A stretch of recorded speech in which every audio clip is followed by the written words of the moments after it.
And not just the seas either. RuinousInsight here, welcoming you to part 1 of a brand new modded Total Warhammer 3 Old World campaign. SFO Grimhammer 3 Dark Elves. Chosen by community vote, Lokhir Fellheart beats Aislinn to a campaign just like he beats him in the lore. But before we bring the real tides of torment, a little housekeeping. The community vote for the next campaign is now up in the channel posts tab, so go ahead on over and make your voices heard. Mod-wise, all mod info is in the description below as usual, and plug-wise, check out our Discord and join the Ruinous host. Consider joining the channel or becoming a Patreon to get access to perks like exclusive votes, or support the channel by purchasing games like Tides of Torment through our affiliates in the description below. Big shout out to the modders, and as always, the biggest of shout outs to you guys for your comments and support. Anyway, let's take a quick look at the faction and see what SFO does to it. So, Fellheart is obviously the Black Ark guy. Faction-wise, he gets a unique right sacrifice to Anathrema that buffs his Corsairs and Charybdis, and frankly does a bunch of other stuff, but we'll show that off in-game. Naturally, his own Black Arks grow faster faction-wide, and they have cheaper buildings, as well as their capacity increasing based on major ports instead of the sacrifice to Mathlan that the other faction use. And I know that a lot of people really like Rakarth because of his unique roster, his beast pens, but Lokhir also gets unique stuff. He gets sea dragons, hell drakes, and the creeping dread heavy corsairs. Anyway, lord-wise, we've got, well, cheaper corsairs, pretty simple, who cause fear, and his army is missile resistant and immune to sea attrition, all unsurprisingly considering they're on a Black Ark. Setup-wise, we're going with a very hard, as I find that to be the sweet spot, and of course the AI stats modifier dialed all the way up to the max. I've also checked both the minor factions potential and AI strength and threat assessment. I did one on and one off last campaign, and I didn't really notice a difference, and I feel like I like the minor faction potential on, just in principle. I'm also keeping on all the weird, unusual locations, as this will be my first time playing with them, and I'm interested to see what kind of craziness they're willing to offer if we should choose to engage with them. That's about it for me. In the name of Mathlan, all glory to the algorithm, and let's get to it.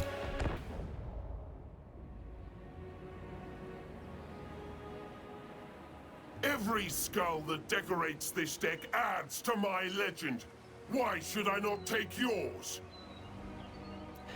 Alrighty, you're welcome to mine, Lokhir. Here we go. The Krakenlord on field, and in the old world he starts here and relatively near to all the Southern Realms territories, relatively near to Bretonnia. There's a lot of coastline that we can play around with, though I do think that we might want to sort of limit the sheer amount of territory that we take and, you know, maximize our Black Ark prowess. We'll see. We'll play it by ear. Anyway, briefly, for those unfamiliar how they play, the Dark Elves have a slave economy, which admittedly I don't remember exactly how it works in SFO or how it's changed in SFO, but it does have a pretty massive effect on your economy. Here you can see the control and construction, and they also have the slave dictats, which, like the Chaos Dwarfs, give you various bonuses to power up individual provinces. Obviously, we have the Black Arks, which are the sort of thing this faction is known for, with the Blessed Dread, the Tower of the Blessed Dread is the actual name of the Black Ark, in the lead here, captained by Admiral Ken Wovale, the, I guess, first mate of Lokhir, while Lokhir is on the, well, on the land, though he does have a Black Ark horde sort of army for himself. As discussed at the start, we have the unique Sacrifice to Anathrema ability, which gives us a ton of bonuses, powering up the watery units, raising, sacking, and movement and all that, and Black Ark growth, which is pretty darn solid. And then last but not least, we have the Shrine of Cain, which is buildable, and so we can acquire the Sword of Cain as soon as we send our Krakenlord all the way up here somewhere to Lorelorn. It's somewhere over here in the old world. Anyway, that's nearly enough chatter. We got to get our first battle underway here. Now, we start with a masochistic Sorceress of Death. Not too big on death, but let's see. Paragon of Excess, effect intensity with each nearby unit to death. Minus 30 accuracy, minus 5 melee attack. It's not horrible, but the unit mass is not going to be super useful on a Sorceress. And specifically for Lokhir's army, we probably want a Sorceress of Beasts. Maybe Fire, but I think Beasts would be the best to power up our Blackheart Corsairs. Just to double check real quick, we do have... Yes, we do. We do have the Helldrake pack, as well as the Sea Dragons, and... How do we build the Creeping Death? I take it it's the tier 5. Yes, okay, so we get the Creeping Dread, rather. Tier 5. Imbuement, what I will do to you. Armor-piercing missile damage, armor-piercing weapon damage can cause terror, eh? Alright, looking pretty good to me. Anyway, the right to sacrifice to Hakarti is unlocked. Well, that's great, but it's not necessary for us right now. What do we have in terms of SFO's commandments? Ooh, let's also move Admiral Canwovale right here nearby to support Mr. Lokhir. And we'll start our first little cinematic battle. So, we have Dark Channeling, which gives us Winds of Magic Power Reserve plus 20, and ooh, all enemies have lowered speed. Oh, that's actually pretty nasty. And then Druki's Strike will give us Vanguard deployment to the entire army. Well, with this particular army, I imagine it's not super needed, though on the other hand, the enemy has cannons and mortars, so maybe they are incentivizing it. So let's go Druki first strike. The Kraken strikes! Alright, the Kraken strikes indeed, Pyrrhic victory, medium casualties, and a decent little army for our first fight. Go.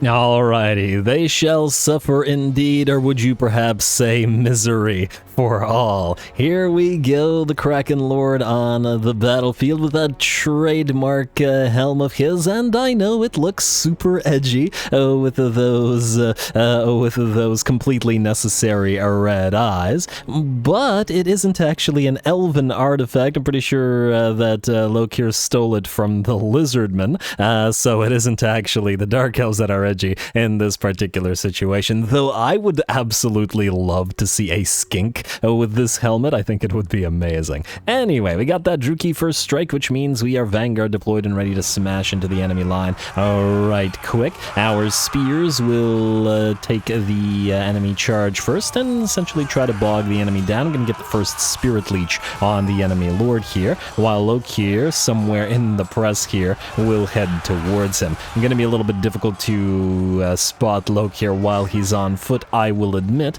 but at the end of the day, he should be on his mount to Lathakir reasonably soon. Over on the left flank, we have sent in one of our units of Blackheart Corsairs, which are going to essentially tie up the greatswords, but also manage to get around them so that the Dark Shards can fire into the sides of the greatswords. Dark Shards are fantastic, one of the best range units in the game for their cost, because they provide cheap and easy access to armor-piercing damage, which against a unit like greatswords is very much needed. Looks like the enemy Empire General has been defeated by that twin blade wielding Krakenlord there, who will run him down, while our Manticore has been trying to keep other units busy. We have been taking a little bit of damage on the Blackheart Corsairs with handbows, who went around the enemies or our right flank to try to get a few of those handbow shots into the enemy Outriders, for the reason that the handbows are a anti-large bonus weapon, and thus it's best to use them to knock those cavalry down. Looks like we've got our Murderous Prowess active as well, which is great, as our units, especially those of fast attacking already twin blades, are going to really start racking up that kill count. And I do love playing the Dark Elves for this reason, besides the fact that I think they have a, pretty great roster with some really unique units that let you do some really interesting stuff. They're also not a sort of play it safe kind of faction like the High Elves are, and the Dark Elves reward you for doing damage and taking damage. So let's do some more. Anyway, the balance of power has shifted to about 80% in our favor. The enemy front line is buckling, the enemy lord is booking it on out of there, and by the looks of it, we will be able to either kill him or just run him off. And indeed, it looks like the last of the enemy units are shattering. And this first little battle is ours. And a decent battle, I gotta say. We took a fair bit of damage on a fair few units. Some of the Blackguard Corsairs here are below half of their HP. Some here, the spears are as well. That perhaps a little bit less surprising, considering they took a lot of damage. But yeah. Anyway, we'll chase the enemy down, because I think that maybe this will give us additional rewards that is on the field, although on the other hand, this army will get destroyed because it's the first battle. We'll see.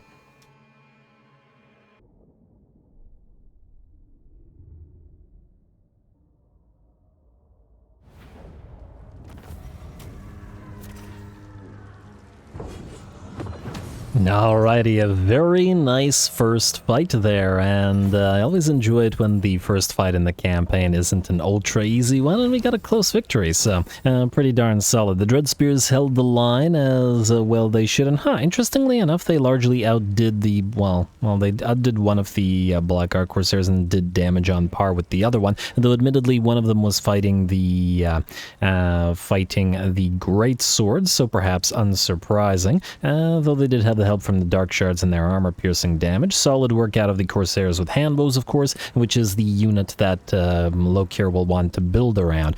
Basically, handbows and the Creeping Dread, which are sort of like heavy Blackguard Corsair handbows, I guess. The sort of melee twin-blade Blackguard Corsairs will probably build around with the Tower of the Blessed Dread army, just to make them both Corsair heavy, but feeling different from each other. Anyway, we got army replenishment in 190 slaves versus 1405 in the way of captives. I think we gotta take the money in this first fight, because Dark Elf recruitment is extremely expensive in the early game, like hilariously expensive, and looks like we can't reach the settlement there. We can still recruit from the Black Ark, so we can still move forward, so there's that. So we can go into an camp stance, move here.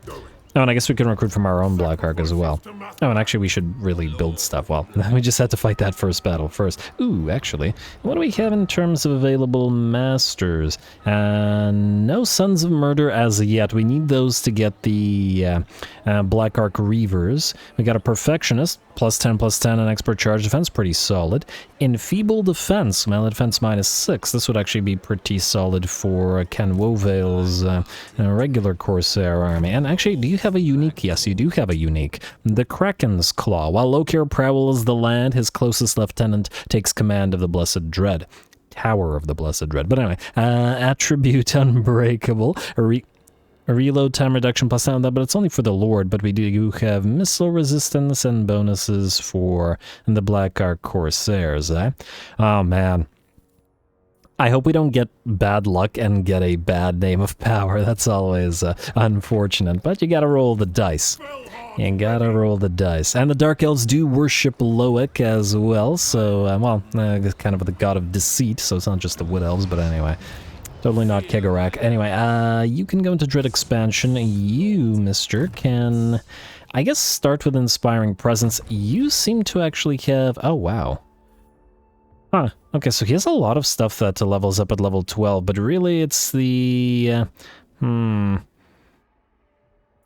guess we want to save from level, like, 5 or 6 to get all the good stuff here. Ooh.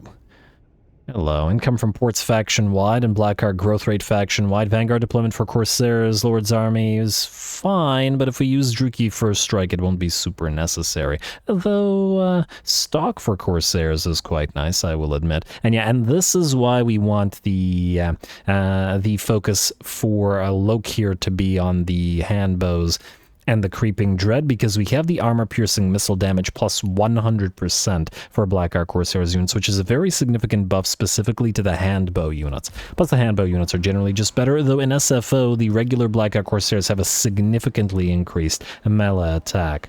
You can see a 15 bump in melee attack is a fair bit, and I assume they have a hidden fast attacking trait as well. But anyway, I digress. Let us get... Well, I was talking about handbows, so let's build a couple handbows. Interestingly, we don't start with a recruitment reduction, but anyway.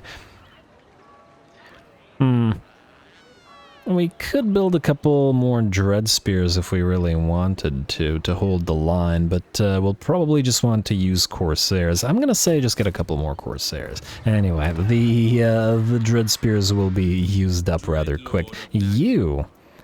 A Blessed Dread. Which of the... I guess we gotta start with the growth, so that was an easy pick. Oh, and we have enough money to get all of them if we wanted to. Recruit rank +1 for armies in Circle of Influence. That's not bad to get immediately. And this is casualties captured and come from sacking settlements, which we won't do right away. But yeah, we should probably start off with that. Well, you know what, we'll probably recruit the rest of the Black Ark Corsairs, so maybe torture posts first. You always gotta build your torture posts first, guys. Come on, it's basic Dark Elves. Anyway, the technologies. What do we have? Additional effects unlocked for Barracks Chain. And what does that do? Experience gain per turn. I mean, we won't be in this province that long, so I don't think we care that much about it, so probably not worth our time, at least not yet. I don't dislike the campaign line of sight, but there's probably better stuff, like melee attack for all basic units. Yeah, that's gonna have to be the way. Let's start with basic attack, then we'll go for post-battle loot and growth afterwards. Speaking of growth in SFO, generally you want to uncollect income in your first settlement when you start off, just to increase the public order, but also because it significantly increases the growth, which we started with basically none. Can we build any Black Arks immediately? No. Alright, I guess we'll recruit a master or two next turn. Definitely want to grab that Perfectionist. I don't remember what Masters do, and I know that we want Black Ark Reavers in this army, but anyway, let's end the turn.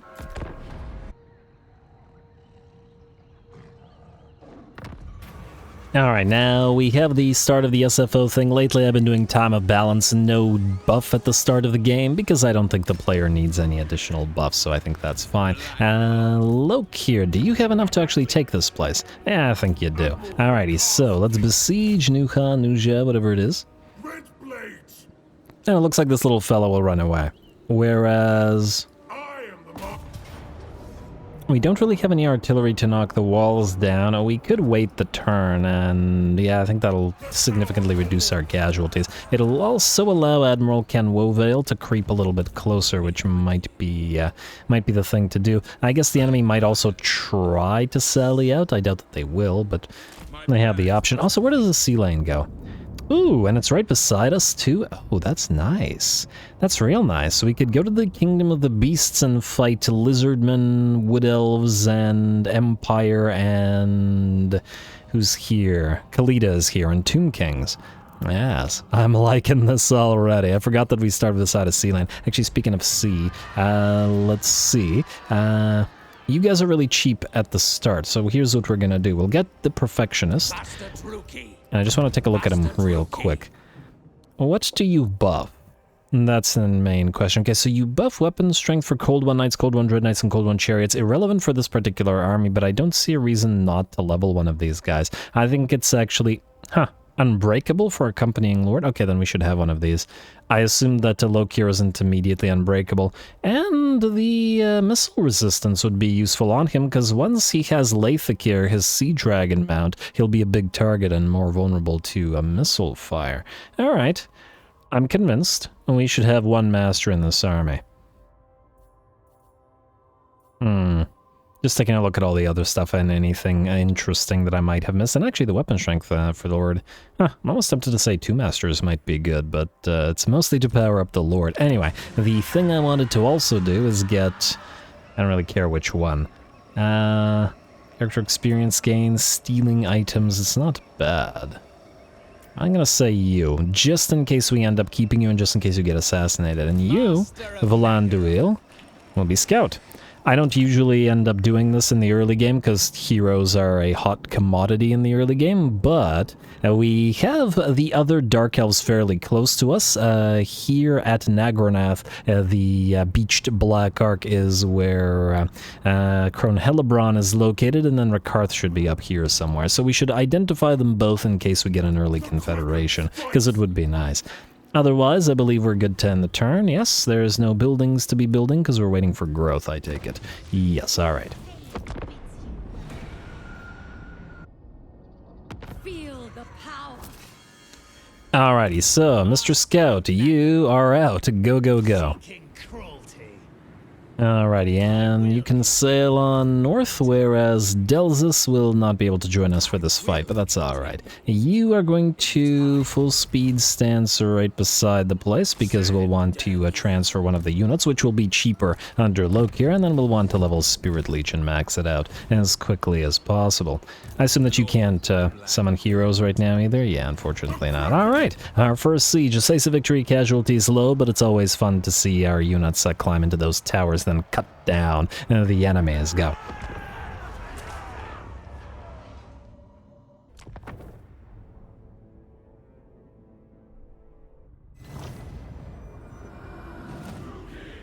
No mercy! Alrighty, no mercy indeed, though Lokhir and the Death Sorceress are both going to have to wait for at least a little while our towers trundle towards those enemy walls, especially since we don't have butt ladders anymore. Anyway, I'm gonna take a little bit of time. I do like the Dark Elven siege towers. They're definitely one of the prettier siege constructs that are available to the various different factions. I really like the Chaos ones as well, perhaps unsurprisingly. Oh, it's a nice ram as well with the, I guess, dragon's head. Pretty nice. Although obviously the ramshackle but technologically advanced constructs of the Skaven also definitely have their charm. Alrighty, anyway, it's gonna take a little bit of time for those guys to get to the wall, so we'll speed it up until they do. While we do, we've also dropped a little bit of Black Ark support on the enemy mortars. I was hoping to knock one of the machines out with the Black Ark support, but that's alright. The Manticore will simply drop on in and tear them to shreds before moving to the, I believe, tier 3 tower. That's all the way out here. Shooting tower. Yes. Towers vision, hex removes, no. Huh, it doesn't have a tier number. I think the towers were reworked in this SFO, in this particular SFO version, unless I'm mistaken, so we'll be seeing those as well. Anyway, the towers have nearly reached the walls now, and are about to disgorge their cargo up there and start slicing and dicing. Imperial infantry, especially without late game buffs, are going to be inferior compared to ours. Well, okay, bleak swords are still atrocious, but Black Ark Corsairs are fantastic, especially for their cost. And speaking of Black Ark Corsairs, you may probably guess, especially in the early game, and just generally in this campaign, we're going to have a lot of them, of all three types. Well, mostly the two types, but as many as we can of the special type as well. But they're effectively going to act as our mainline troops, or equivalent of clan rats or halberdiers or pikemen for the rats in the Empire, for example. And my point is, for those of you who like to name units, don't just stick to dragons or Charybdises or hydras, which it's going to be a while before we see those. And there's gonna be so many units of Black Ark Corsairs to name. And also, I get to ask this pretty much every single campaign, if you're wondering how I'm doing this type of cinematic. And basically, I fight the battle, and then watch the replay of the battle, and then do the commentary over it, and then edit it back into the campaign. So yes, this is a replay. Otherwise, the whole view of the map would be, controlling like this, which isn't super fun to watch. Back in my very first campaigns, when I tried to do both at once, I ended up taking so much time, to command the units, but also zooming in, because you want to see your guys fight. It's I think it's the one major advantage of watching the game played rather than playing it yourself. Like this, is that you can watch your guys fight, which is what it's all about. Anyway, looks like the walls have largely fallen, or at the very least have nearly so, as our Blackheart Corsairs, both handbows and twin blades, are working well up here, with the Manticore helping out a little bit, using its mass to repeatedly knock units off those walls. Looks like the enemy has decided to concentrate its forces up here, but I don't think that's going to help it out. And yet another benefit of those handbows is that they will occasionally shoot the enemies on top of the walls as well, which is nice. They seem to be having a little bit of a difficult time firing down on the enemies below, however, but docking has always been a little bit broken in this game, so it's alright. Not a big deal. And we probably could have done this even if we didn't have the siege towers, so I'm sure we'll be just fine here. Alrighty, and the bounce power has shifted to about 90% in our favor. The ram has broken the gate, and Lokhir has led the charge of some dread spears. Mostly because these guys were going to be isolated down here, and was hoping to make use of their slightly higher melee defenses to pin the enemy down. Which we did, but the rest of the units are entering the enemy city now, though it looks like the enemy doesn't really have much more to work with. And just a couple more units to cut down, a few more losses and casualties to inflict, and I'd wager the enemy army will shatter. And we can speed that up all the more with that murderous prowess, which is finally active. And yes, in the early game it is a little bit annoying that generally Murderous Prowess will only activate when the battle is effectively over, but we do have those sacrifice abilities once we have enough of a slave economy to use them to, you know, pop up 150, I think, or 250 or whatever the number is, and activate that Murderous Prowess early, which is really nice. Especially for the units that have Murderous Mastery, like the Executioners and the Witch Elves and stuff, that can just absolutely tear through enemies when they have those buffs. Anyway, there we go. With that, the battle is ours, and it's nice to get a proper siege in the early game, especially one we can take essentially by storm, rather than relying on artillery to knock down the walls and kill the enemies.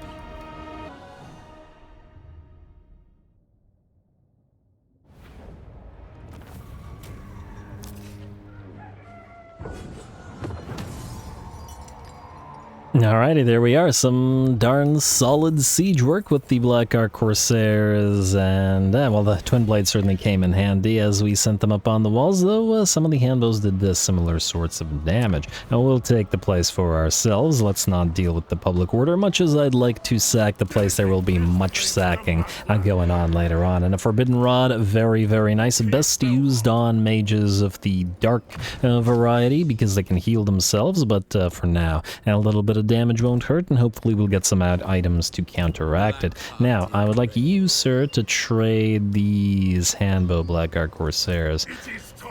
And most likely we'll have you build the others. I mean, I guess we can have you trade this for now. You should be safe enough. We'll just have to keep an eye on things, but I don't think anybody's nearby enough to threaten you. Anyway, got another port for ourselves, and I guess we can spend the 2k to immediately upgrade the Dark Hold here, and then move on to San Pedro de Sur. And, oh wow, these guys have, how much territory do they have? 2 more settlements. Alright, so it's just these 2. Oh, and I noticed that that the hills are red. And the hills are alive with the sound of rats, because Scabreach's clan, I want to say Scab, in it. I've seen Ikit, especially in my previous campaigns. I think even in Thrott's campaign, Ikit was fighting these guys, or at war with these guys, so I do wonder whether it is beneficial to us to wipe them out. Though on the other hand, it's a red territory, and maybe we could just leave them alone. We'll see. In fact, wait, do we have... It is Clan Scab, and they're reasonably friendly with us. And we could start with the non-aggression pact and the trade agreement, and then if they cause us any problems, we'll betray them and kill them. We're Dark Elves after all.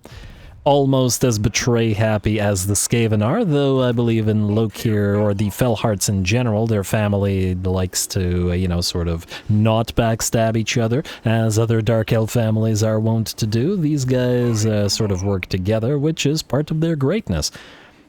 Yeah, anyway, I think that's all we gotta do this turn.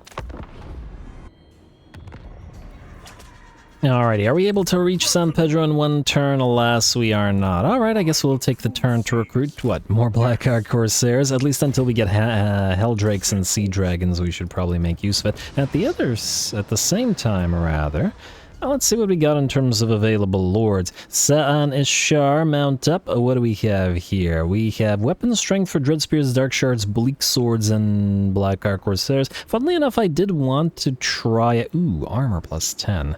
That ain't bad either. Yeah, so what I was saying about this was, ooh, income from buildings in local province. Oh, that's going to be useful. Huh, I might actually just summon you on field and have you oversee this territory. What else do we have here? Defending, Malefic Dreadlord, Missile Resistance 10%, High Beastmaster, we have the Weapon Strength for Monsters, go figure, and Upkeep Production in Enemy Territory, Melee Attack for Harpies, solid for a follower army with a lot of Harpies. Supreme Sorceresses, what do we have? Shield of Grand, area hex. It's a very low area of effect though, so I'm not super into it. Arnzapel's Black Horror is okay, but probably not worth grabbing this unit. This summons a unit of Demonettes, and this has always bugged me, so I'm probably not going to use them. Because Dark Elves really, really don't like chaos. But anyway, a reload time reduction plus 20% for Medusa. Wow, that's a considerable buff for them. And all enemies have lowered speed by 20% during battles. I wonder if this stacks with the speed thing that we have. Control and growth in own local province. Oh, that's pretty solid too. Alright. And in terms of keeping our territories up and running, we got another Arnzapels and other fertility rights. Okay, so lots of fertility rights, basically. Go figure. You know, I think we'll grab this Brutal Overseer. Wait. It is at a loss of 2 control, but if this territory will be building a lot of our early, well, stuff, so might as well. And let's have you just sit there and level. Oh, actually, you know what? We'll follow Lokhir until you level up to level 2, maybe. So that you can have Inspiring Presence and thus get a little bit of XP growth over time. And we'll get another Lord going as well. Gets me going. Anyway, you, Delzus, move to Lokhir. Lokhir, you need Blackheart growth, so let's get Dark Elf Manners. Manners make of elf, and slave hold for the admiral here. And unfortunately, this means we have not enough money to recruit another Blackheart Corsair. Let's build a regular Dark Shard Unshielded. Actually, I like the Unshielded ones better in SFO. Yes, they're a lot worse at, you know, exchanging shots with enemies, but they do considerably more damage, and in the early game, I think it's easier, especially to tie up enemies. Anyway, that's about it for me. Yammering, and turn.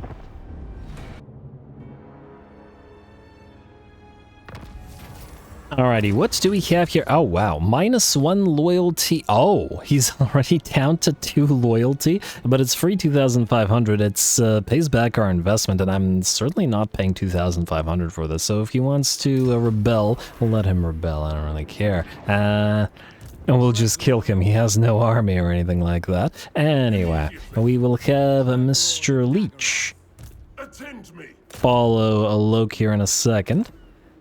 Like so. I don't know if this will bump up his loyalty in any way, but we shall see. I want to make sure to move the scout, though, so I don't forget. Scout, you are going all the way to Nagranath, so like so. Well, these guys have a full stack out here. And we got our first tech completed. Driven by Vengeance.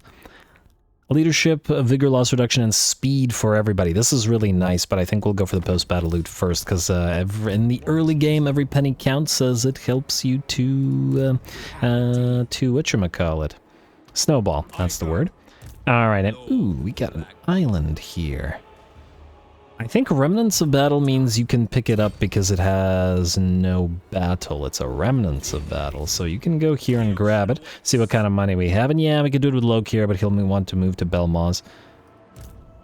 Alright, Remnants of Battle, we've got army will perform better on campaign, I guess. You know what, let's do Arabian Arms just in case. We might quickly recruit and then send you to grab a few islands to bump up our early game econ. Anyway, you stay back to where hopefully these guys can't attack you and immediately sink our Black Ark. And now gonna finish up with a new first or early, so I guess it's time to strike. And frankly, this doesn't feel like it's worth fighting, so we'll auto-resolve and hope it doesn't do too much damage. Don't screw us on this game. Yeah, okay, that's fine. Alright, and then occupy. We got better battles to find and bigger fish to fry and whatnot. Alright, so demand highborn hostages, reduces slave income, but gives us a massive 8 control, which will counteract the need for additional control, especially considering we have a growth coming out of the Dark Elf landings / ports. Rush construction slave cost is great, but not needed right now, so yes, demand highborn hostages and start collecting income. Relatively early, but it's a good thing. Nothing here reduces construction costs, but that's part of our slave economy, which makes sense because Dark Elves don't build any of their own stuff. Alrighty. And there we go. Like that. Let's check diplomacy real quick. Schmidt's Renegades. I wager we have to kill you because Diamantera has diamonds, and for elves, diplomatic relations +5 with all factions. That's not something we can let go. Much as I'd like one of these guys to be our allies of Vampire Coast, we can always have Sartosa or these guys, or depending on how you guys see it, we could also always kill them all, or yeah, ally or kill them all. Masters of the Seas and all that. Anyway, do we want to build a couple more units for Lokhir? I think just for sieges, let's build at least one more regular Dark Shard, but we'll hold off on anything else because we need Dark Elf or Black Ark Reavers. Actually, speaking of, where can we build them from? Oh, we need tier 2 for the Black Ark, which is fine. We just gotta get the growth up and running. Alright, skip, and turn.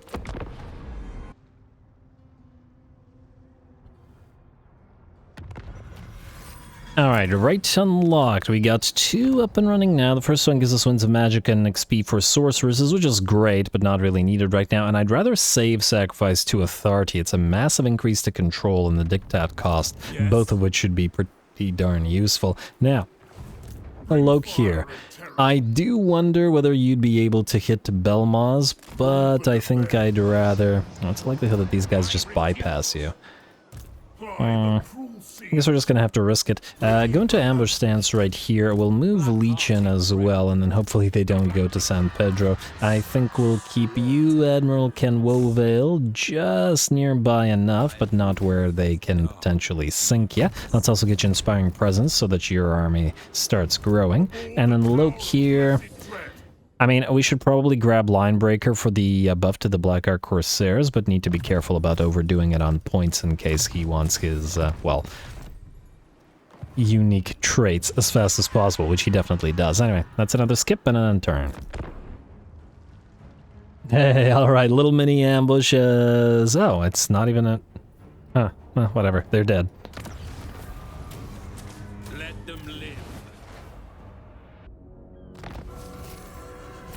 Alrighty, when I noticed that when, what's his face, when Lokhir, I guess when any Dark Elf takes out a, sells off the captives for money, he says, let them live. And I find that amusing because, well, when a Dark Elf says let them live, it's probably much more threatening than the other options. So, yeah, not a good thing for you. Leech, you don't need that Opal Amulet. Ooh, although if we remove it, I'm willing to bet that, you'll be upsetty about it. And his loyalty is climbing back up. Alright, fine. Reinforce. Maybe we'll take it off of him later. You, Admiral. Move towards... The heck? Whoa, whoa, whoa, whoa, whoa, whoa, whoa. The heck? Oh, wow. Huh. Something weird happened. Is my game crashing? I accidentally clicked on San Pedro de Sur here. Okay, never landing with you again. That was ugly. I don't know what the deal was there, but it is what it is. You can go into Dread Expansion as soon as you close the distance. I assume this guy is not going to sail out anymore. Huh. And it's laggy again. The heck? Okay, I gotta be careful where I click on the Black Arcs. Anyway, 3.2k we can certainly afford. Why is it red now? Is it increased? Huh, weird. I wonder what this costs for you. It's also 3.2k, so why is this red then? I don't know, but we want them at level 2 as fast as possible, so I think we still build it. Though there's probably stuff to be built here as well. Now the growth here is going to be pretty okay, I'd wager, for now. We can make a little bit of cash at least with the guild halls if we should want it. Do the ports... Okay, the ports give us slaves, but they don't take any, which is just great.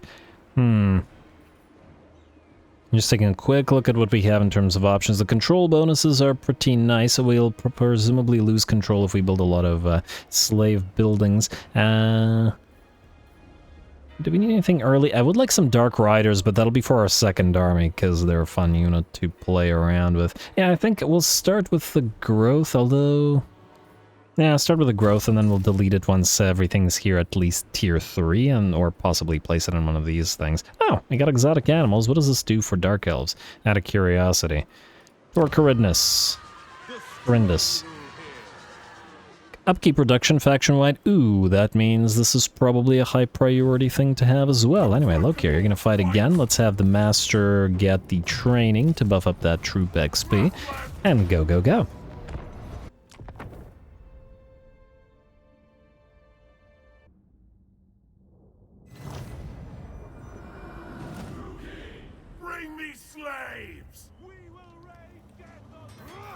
Alrighty, well, I forgot to do the Druchii first strike, but that's alright. There is, I suppose, a reason to wait here. We do have a reinforcement in the form of our Lord coming in, and if we wait a little bit, we can also get the cooldown on the Black Arc support going, so we can hopefully drop a few of those abilities, Kane's Lash, Sky Cauldron, whatever, on top of the enemy mortars. Maybe knock out a few of the mortars or their crew. But if that doesn't work, we always have the little Manticore to move on in. How long do we have? 1 minute and 20 seconds until the reinforcements arrive. Alright, well, that'll take a little bit, so we may as well start moving forward. I'm just taking a look at the master. I'm still thinking I might pop a second master into this particular army. We shall see. Anyway, let's speed this up until we are close enough to the enemy, but not close enough to get hit by the mortars. So, now that the cooldown is up, and we can drop a few of those spells. Obviously, this is the sort of base level of the Black Arc support, so we don't have a lot of damage coming in out of those.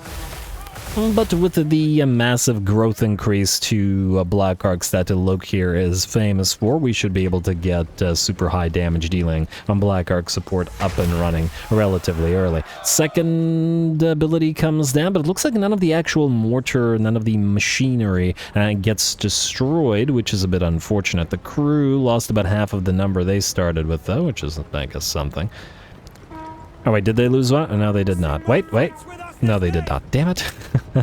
Okay, well, screw it. If all of the abilities don't work, then we're just going to... we're just going to charge the enemy. What can you do? Maybe this will distract them long enough?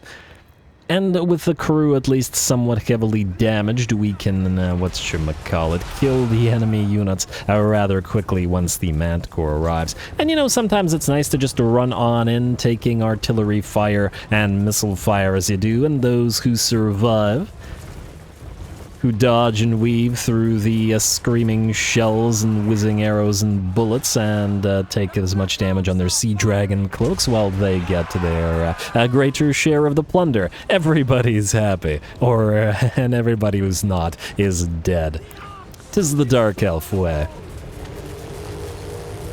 And yeah, speaking of the Dark Elf way, I remember there was a moment in the, I want to say the 4th or 5th Malus Darkblade book where Malus sallied out of a fortified position to lead an army against a Chaos Force, and... Well, okay, I'm not going to bore you with all of the details what happened, but suffice it to say that the army that he led was destroyed, and then the other lords, especially Malus's enemies, well, admittedly, that's like everybody, but anyway, they were calling for his head for his failure because, you know, he got all those Druchii killed, but then Malekith arrived and said, I see no failure here. The idea being that the Druchii aren't supposed to cower behind walls, but take the fight to their foe. And also there was a bunch of like cavalry and chariots in that army, which wouldn't have been particularly helpful in a siege, so, you know, you can make the argument that it was a sound tactical decision. Anyway, that's what I was getting at. Also, granted, Malekith did strip Malus of command, but he also made him his personal champion, so there is that. Anyway, the battle at hand is, well, still at hand. We have engaged the enemy melee as much as we can, but then in the gaps in the enemy lines is where we push through with our handbow units. And just like man-eaters with ogre auger pistols. You have to remember that while these guys are hybrid units, you should send them into melee, especially against foes where they're going to be stronger in melee. They will mince units of crossbows and such much faster in melee than they will at range, and especially because the enemy units effectively can't fight back very well. Not that they're doing so great on the front line either, as the enemy pikes get torn to shreds by the twin blades, and of course murderous prowess will activate just as the enemy starts booking it on out of there. Still a significantly bigger battle this time, and I always love the sort of first battles in the campaigns, as, you know, the battles start ramping up, your army starts getting bigger, the enemy army starts getting bigger, every battle in succession gets harder. It's always nice to see. Anyway, the enemy lord will drop under attack by the Manticore and taken out by a Spirit Leech. The enemy army shatters, and the battle is ours. The Corsairs will run down, and for all that, I was about to say for all that Lokhir says no mercy, and I guess that's true, but no mercy doesn't mean take no prisoners, quite the opposite. Actually, taking no prisoners would be a mercy here.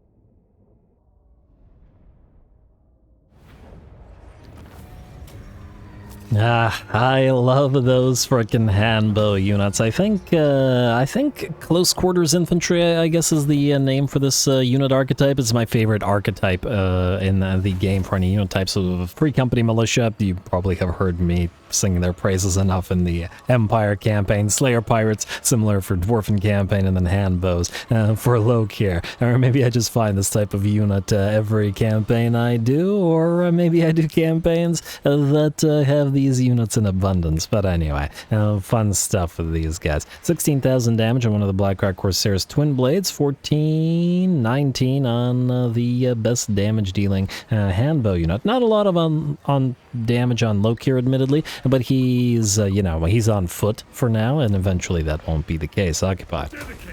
Alrighty, and I take it this is part of a different province, so the game will want us to either attack the Wamphiro Cabal or to attack Magritta, and they've got 5 settlements, which is pretty solid. And I guess the main issue would be us having to move rather far to take their territory and then move back around to the Wamphiro Cabal.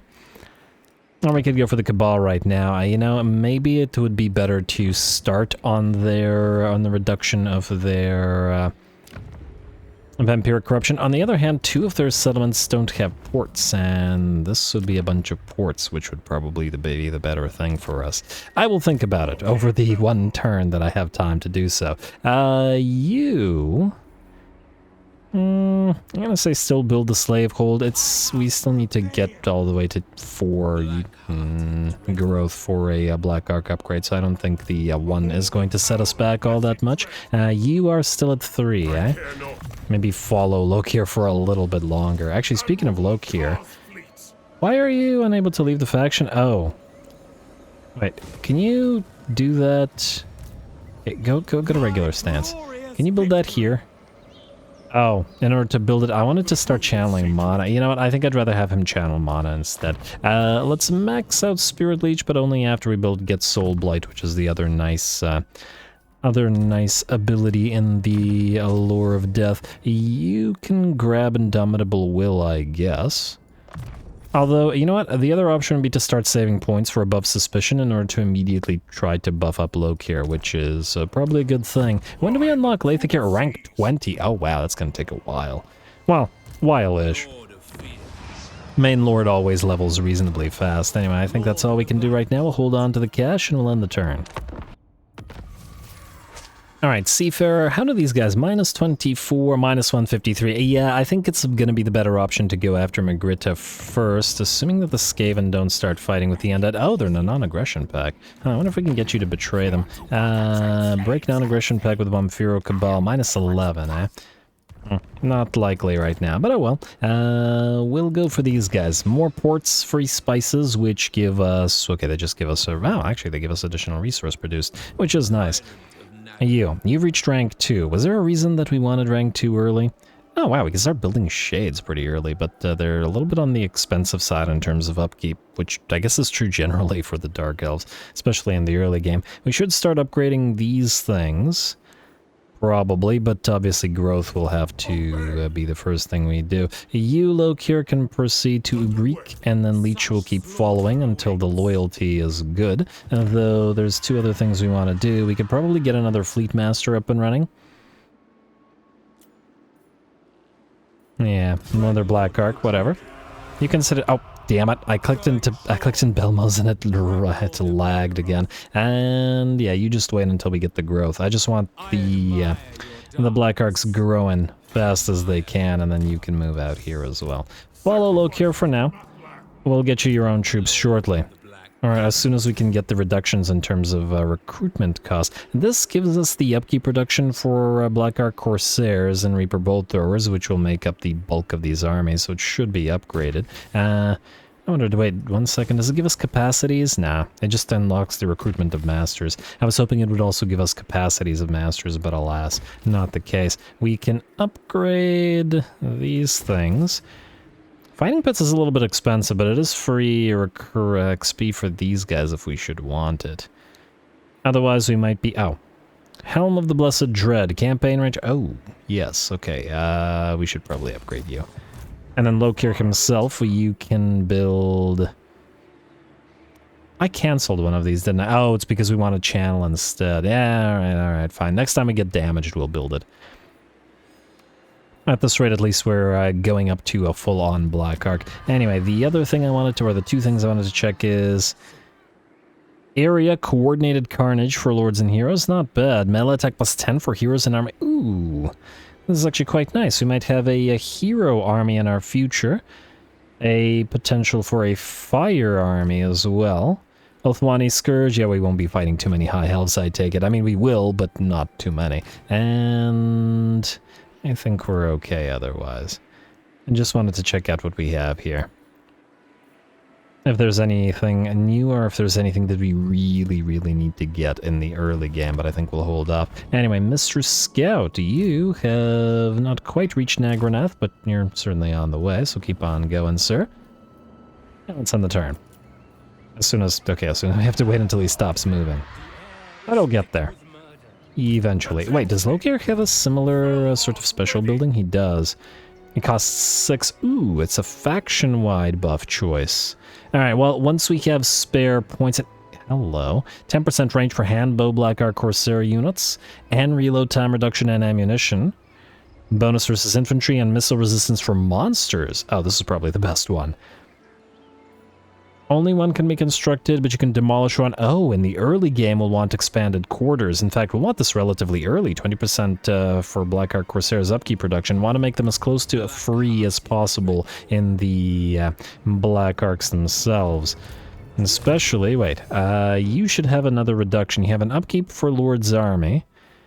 You have any further reductions? Specifically for Black Ark Corsairs. Ooh, hello. We have faction-wide buffs. Well, it's just another reason to have more Black Ark Corsair, or more Black Arks up and running, which has always been the case. Alright, well, then just gotta spam upkeep reductions on these guys so that they can be free, gathering islands, and getting that plunder. Anyway, let's end turn. The Temple of Gilgadresh. Wamphiro Cabal will declare war. I guess I chose wrong. Well, it happens. It happens. I guess we're going north instead. Fair enough, game. Fair enough. I'm surprised considering that we're allied with one of their friends and the fact that these guys hate us more, but I guess the AI noticed that we've moved away. Fair enough. Huh, they have a territory all the way out here. Go figure.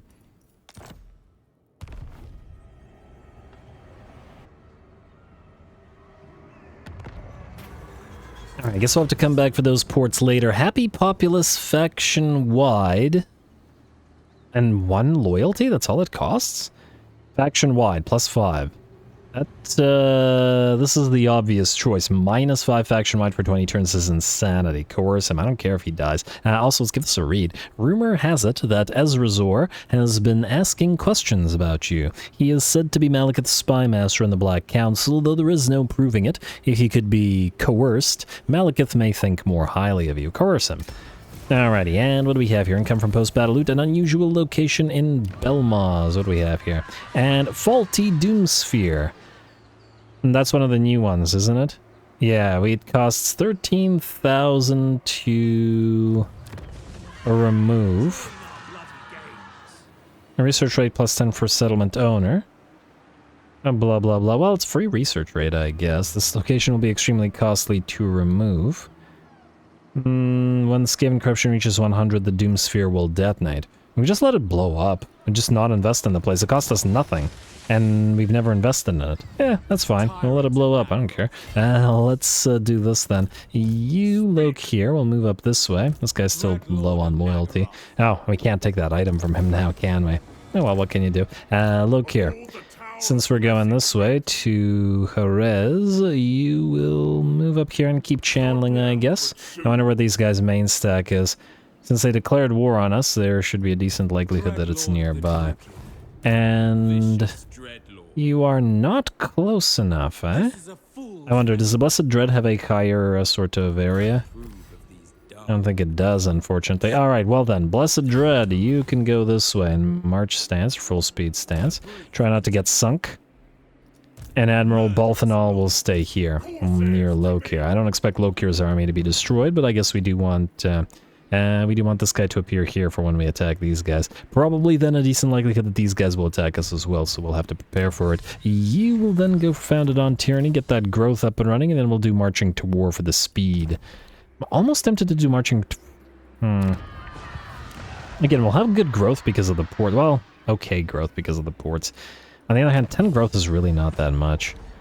Growth per region plus 10 after winning a battle. Ah, alright. So we'll maybe want to get to Revel in Suffering then.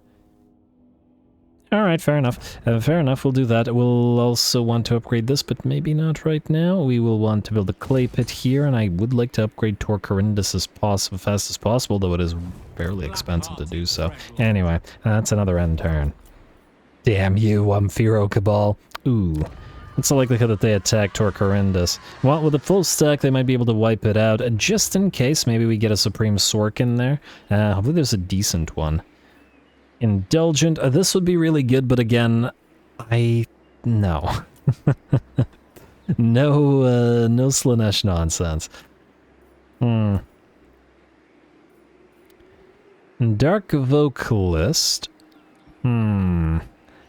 I figure for the Medusae we'll want a Fire Mage, because we can use the Flaming Sword of Ruin to buff up their missile damage. Probably a pretty decent option. Anything else interesting here? Indulgent, and another Dark Vocalist. At least the Dark Vocalists seem to be easy to acquire. And the thing I'm concerned about with this is the fact that it's going to be a while until we have a significant amount of Medusa, but... oh, and there's also the fact that you're probably not going to be super good on the defensive. Chillwind is going to be a lot more useful on the defensive, for example, than anything else. Maybe we'll do one of these ones with fertility rates, but their loyalty is so low that it'll probably just rebel like the other one, like the other guy.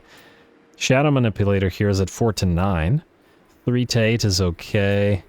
There's another 4 to 9, but it's Indulgent. Damn, Slaneshi. No. You have to resist. It's hard, Slaneshi Giggle, but anyway, I guess we'll just ignore it and turn and risk it. Loyalty critical for Leech. Grave news. Rumor has emerged that Leech has been talking openly of your incompetence. Worse still, it would seem that their loyalty has slipped to such a dangerous degree there is evidence that they have made preparations to cast off the shackles of your rule. Unless you take steps to secure their loyalty, there is a strong chance that they will rebel. Yeah, whatever.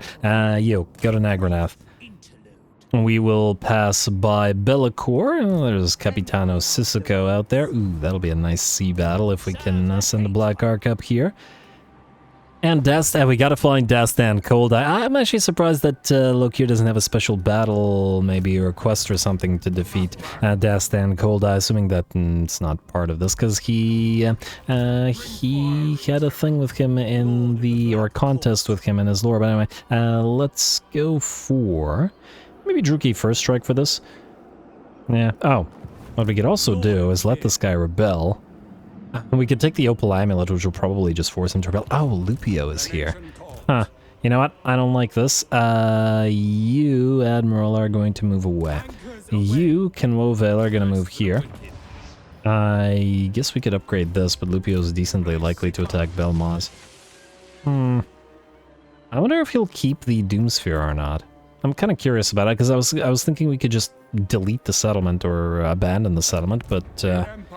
on the other hand, if we make it into a ruin, this guy probably won't move down here. It's another option.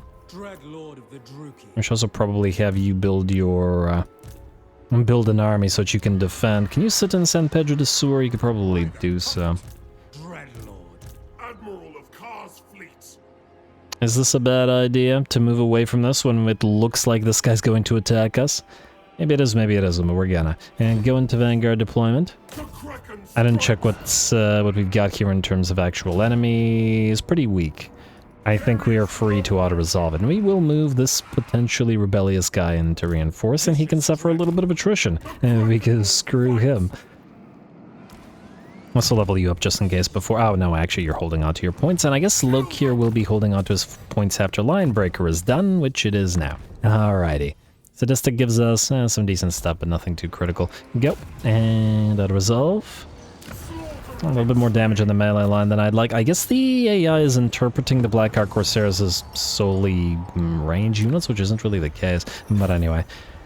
I'm almost tempted to sack the place rather than try to hold on to more territory, but it's okay. Obsidian Trinket Missile Block Chance. You know what? That'll be useful on the mage, but maybe not immediately. We've also got one more turn until we can build the Black Arc, so I guess we'll hold on to the cash in order to build the next level of it. Alright. Looks good to me. Let's skip towards the end turn. Still very tempted to recruit some Blackheart Corsairs with you. I just want to check something. Do you have a cheaper recruitment thing for Blackheart Corsairs? Faction-wide would be ideal. Oh, you have one here. But it's only for Lord's Army, Fellheart Reputation.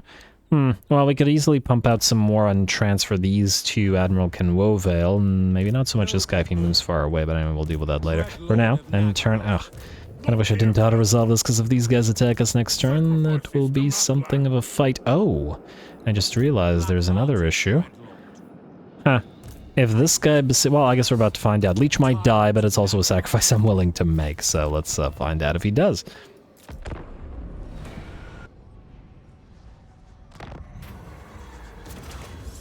Leech, loyalty -1. We're not paying 2.5k to keep him, and the investment isn't worth it, so leave it unsown. Oh, let's also give this a read. It is known, Lord, that many assassins choose to stitch their lips together as a sign of their trustworthiness, so they can literally never speak of their silent, deadly deeds. Should this one appease the gods and the tenets of his chosen career path? Leave it unsown, loyalty -1. Would his loyalty be -1? I guess he really wanted his mouth shut, but whatever. Alright, and he should rebel now? Ooh, free armor of darkness. Nice. A hero becomes a legend. Hopefully soon. He actually didn't rebel. I guess it has to go down to 0. And yeah, it's the AI just taunting us? What is this? Why are you so near us? You're at war with... Oh, they're at war with Clan Scab? They're gonna travel through our territory to go towards him. I can't resist this. He's right there. He's in march stance. Do we need another war? No, but... we could actually peace out with these guys temporarily. It'll probably take us 10 turns to wipe these guys out. That might be funny. I wonder, out of curiosity, how much money would you give us for Jerez, whatever it is? Might actually be able to trade it back to them. Alright, you know what? I like this. We will peace out with you guys, temporarily. Like so. And have you fund a little bit of stuff. Impending defection. Yeah, game. Relax. Everything's fine. Nobody panic. Alright, and then Lokhir, I guess, is gonna go for Lupio. We might as well move through our own territory and heal up a little bit. This won't kill the army that's in the settlement, will it? Doomsphere will detonate. Doesn't really say what the Doomsphere detonation will do. I assume it destroys the settlement, but it doesn't specifically say anything else. I'm just wondering if the army that's in the settlement will die as well. Certainly not spending 13 whatever gold. Oh, huh. What if it destroys everything in the province? Maybe we should abandon it. I don't know. I'll think about it. Assuming I don't forget. Anyway, we will now... Oh, I was going to send you around this way. And have you stay here. Lord of the Black Court. But I guess that's just what's happening here. Alright, so you're going to move close enough to Lupio to provide Black Ark support. I like so. And then we'll pop you into Dread Expansion, and I guess Kinwovale can stay here. Maybe it's time to start recruiting him some stuff. Grab a few of these islands. Hey, you better not be heading for that island. That's ours. That's earmarked for us. And, ooh. Okay, you have Inspiring Presence, and I guess you should probably hold on until you get Ship's Navigator. Oh, I should have taken you out of full speed stance. My bad, bud. Also, is our scout arrived? Well, let me just see here. Alright, I see Lonely Ogbin, but it's Nagranath that we want, and where's factions discovered? Peace negotiated. Alright, that was it, wasn't it? Yeah, there we go. Alright. You. Don't want to... Okay, everything's neutral, don't want to be friends yet, but that's alright. The Albion Bowl is gonna kick off eventually, and there will be much fighting. Anyway, much ado about fighting. You are at war with Clan Scab, who we will talk to. We'll join your war against Magritta for 1.5k money, or would you break the Vampiro Cabal? Yes, you will. Let's do that then. You can be unfriendly with them since we're going to attack them, and we'll ask for military... Wait, do we actually want military access with these guys? Does it do anything for us? We're not going to go in here. Well, whatever. Why not? Again, if we need to betray them later, we'll betray them later. Lupio, you've screwed yourself, I presume. Still got a cannon and mortars and a full stack, and our melee line is severely damaged, meaning we'll probably have to use these guys as a flanking unit, while the Black Ark Corsairs handbows act as the front line this time around. Should be a good fight, though. Go.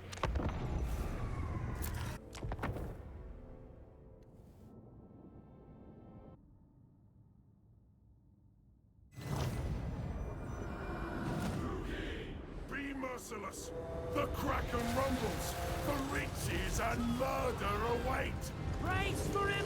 Alrighty, not a bad speech this time around. Not quite as loud as Elspeth. Elspeth seems to be the loudest speech maker that I have heard in recent times, but still loud enough. It's a little bit odd that they didn't sort of equalize all of the chatting from all the lords in their pre-battle speeches. Anyway, we start this battle a little bit differently than the others, and it's a full stack of enemies now, not hurt and all that. So again, the battles will get tougher, and our relatively light on melee defense Black Ark Corsairs with handbows are going to have to work in melee since all of our melee units are hurt. We are using the Druki deployment to Druki First Strike rather, to Vanguard deploy all of the Dreadspirit and Black Ark Corsairs Twin Blades behind the enemy army because we don't want them taking fire and directly fighting this time around, while the handbows are going to have to at least partially trap the enemy in melee, though we are keeping a couple of them to fire in range as well into the flanks and such. And the target that is going to be their first target is the enemy Pistoliers. Once again, going to take advantage of that anti-large ammunition on them to knock those guys out real quick, and then this will allow us to get around the enemy army, firing the handbows all the while into the backs of the units that are fighting on the front lines, while having the handbows units head directly towards the enemy crossbow to cut them down. We have also, by moving out the Pistoliers, have been allowed to reposition our Dark Shards, which are going to now be able to fire into the flanks and rear of all the enemy units that are fighting on the front lines. Should work pretty darn well, I'd wager. Going to debuff the enemy with a nice Soul Blight, -8 on melee attack and defense and weapon damage as well. Technically reduction on missile damage as well, but I never use it for that particular purpose, or at least very rarely, so... Alrighty, and here come our other units. Their purpose to tie up the enemy range, though there is a great sword unit out here which we can't have fighting them, so we're going to distract it with the Manticore while these guys cut down and run down the enemy runners. And this will free up the healthier units to continue fighting, rather than wasting their time on units that are running away, who admittedly we do want to fully cut down. And there we go, once again repositioned another unit of Blackheart Corsairs with handbows, trying to get a few more shots into an enemy unit that is exposed, like so. And then once we're ready, we can charge on in, although surrounding the enemy and firing at them from every side works pretty darn well. What are we at in terms of missile strength here? 49, pretty darn solid. We can get it way, way higher, of course, but still pretty darn solid. And there we go, looks like those poor pikes and swords and Imperial Infantry are having a bad time. But I think everybody in the enemy army is having a pretty bad time here. The bounce power has shifted to about 80-85% in our favor, closing in on 90, and a little bit more work will most likely force the enemy army to shatter. Unit of Great Swords was the last unit fighting of the melee. They seem to be kind of trapped on the pile of cannons. Yeah, there are some objects that do actually get in your way. I will never forget, it was a long, long time ago now, in Total Warhammer 2 Mazda Mundi campaign, Mazda Mundi on his mount on Zlak, absolutely massive, and Dino and Rider got stuck on a little elven pot and couldn't move. And, I've never forgotten that. I've mentioned it a few times, but I don't know, I just found it so funny. And I guess sometimes broken down pieces of artillery can do the same, or perhaps abandoned pieces of artillery, because I imagine the crew simply fled the rear charging units. Anyway, with that, another army is destroyed. Like I said, every battle gets successfully or significantly more difficult, and hopefully we'll save the best for last, as we should get an even harder one next.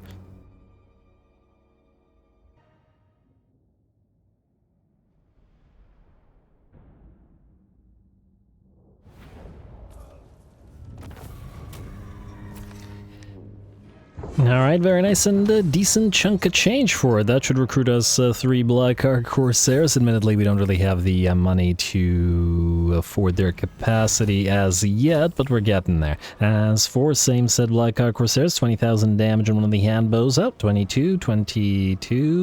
Pretty darn good work, especially with the hurt units, you know, not participating near as much. But they did certainly help out by rear charging the enemy. Anyway, we're obviously taking the money, much as I'd love the giant pile of slaves and replenishment here. I think the money's more important, just by virtue of the fact that it will give us the ability to recruit more stuff. Although there is some stuff that I do want to build.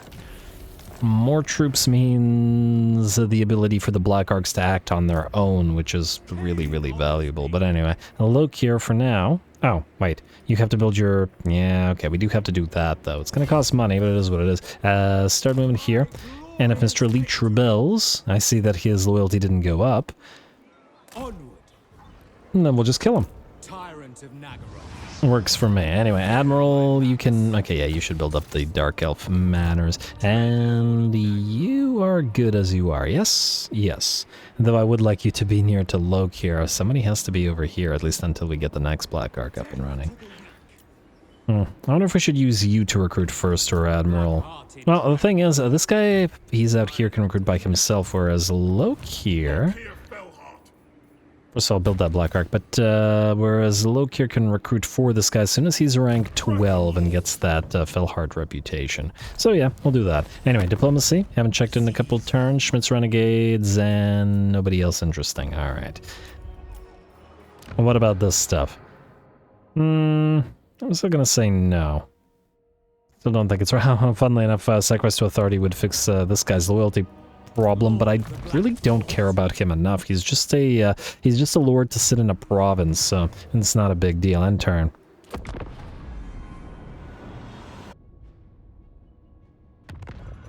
Oh, all this bouncing around back and forth. Chaos Undivided Corruption +4 all provinces versus give him 2,000 gold and lose loyalty, which will guarantee that he rebels. Really don't like the idea. What is this? Let's just give this a read. A message has been received asking that we send aid to the northern watchtowers, which are ill-maintained and in danger of allowing the forces of chaos to slip past them. Such a thing would be troublesome, to say the least. Sending aid... Why would sending aid reduce his loyalty, is my question. Huh.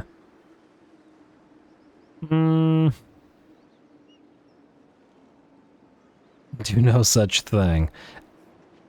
Chaos Incursion is the last thing that we need to now reinforce the watchtowers and guarantee that this guy is... I feel like this is negative negative and then this is positive negative. Why is this negative negative? Shouldn't it be... Do we just let him go? He's level 4 now, which isn't too bad. But the ability to take all this chaos corruption, I don't know, I'm kind of concerned about it. Granted, we only have the one province, but nonetheless, I'm gonna say just let him die, send aid, whatever, I don't care about him. Alright, and you're at 0 now? How have you not rebelled? Okay, you know what, I'm gonna take this opal amulet from you, and this bodyguard from you. If you're gonna rebel anyway. Actually, funnily enough, I could give them back to him, and he'd probably unrebel, but anyway. Impending defection, Research 8 Technologies, working on it. Ready. I'm back to the bouncing around. Ubreek, you're up next. But before we hit that, Slaneshi giggle, Jerez, I would like to see how much you're willing to give us for this. 4.7k, pretty solid. Why am I doing this? Because we can take it back easily, and I'd rather have the money right now. It's not like we have a full territory, it's all chaos corrupted as well, so why not? Thanks for the cash. Do we want to spend some of it, like upgrading the capital? Possibly a good investment. Experience gain, construction cost reduction for all buildings in the place, eh? But then we'd lose 5% of it anyway due to the slave population decline. I wonder how much we'd get from this battle. You know what, let's find that out first, and then we'll figure that one out. Leech, you still reinforce. He may be rebelling, but who knows? His loyalty may climb again. Oh, you know what? I don't want you on a horse, because we might need to catch you, and if we do, I'd prefer it to be easier. Alrighty, there we go. You are going to max out Spirit Leech and Soul Blight, which is what we spam, and then you have now Nobleborn Ruler, which I guess we'll take, and might as well get the point in training. Alright, is this worthy of our attention in terms of fighting? In theory, no. In practice, it might... I mean, how much do we heal right now? The presence of the Black Ark is speeding it up, certainly. Do we have a healing building here? Wait, which building helps us heal? Oh, it is this building. Maybe we just manually fight this real quick to reduce casualties. You know what? I'm gonna manually fight this real quick. I feel like it's just a better idea not to take the casualties right now, because the last time we auto-resolved it happened. I guess if as long as we... we have to remove these guys, basically. And replace them with these guys. Because the game isn't counting them as melee units, and that's interfering with our auto-resolve capabilities. Oh, I should have gone in to Druki for a strike. Not that it matters over much. Let's go on this side, maybe? I don't like those handgunners. I don't like the look of them. Although there's not a lot on this side either. You know what? Let's do this. You guys will move in here on the flank, together with Lokhir and you. You will fly just directly towards the enemy... ooh, actually, maybe we'll have you guys go after the handgunners.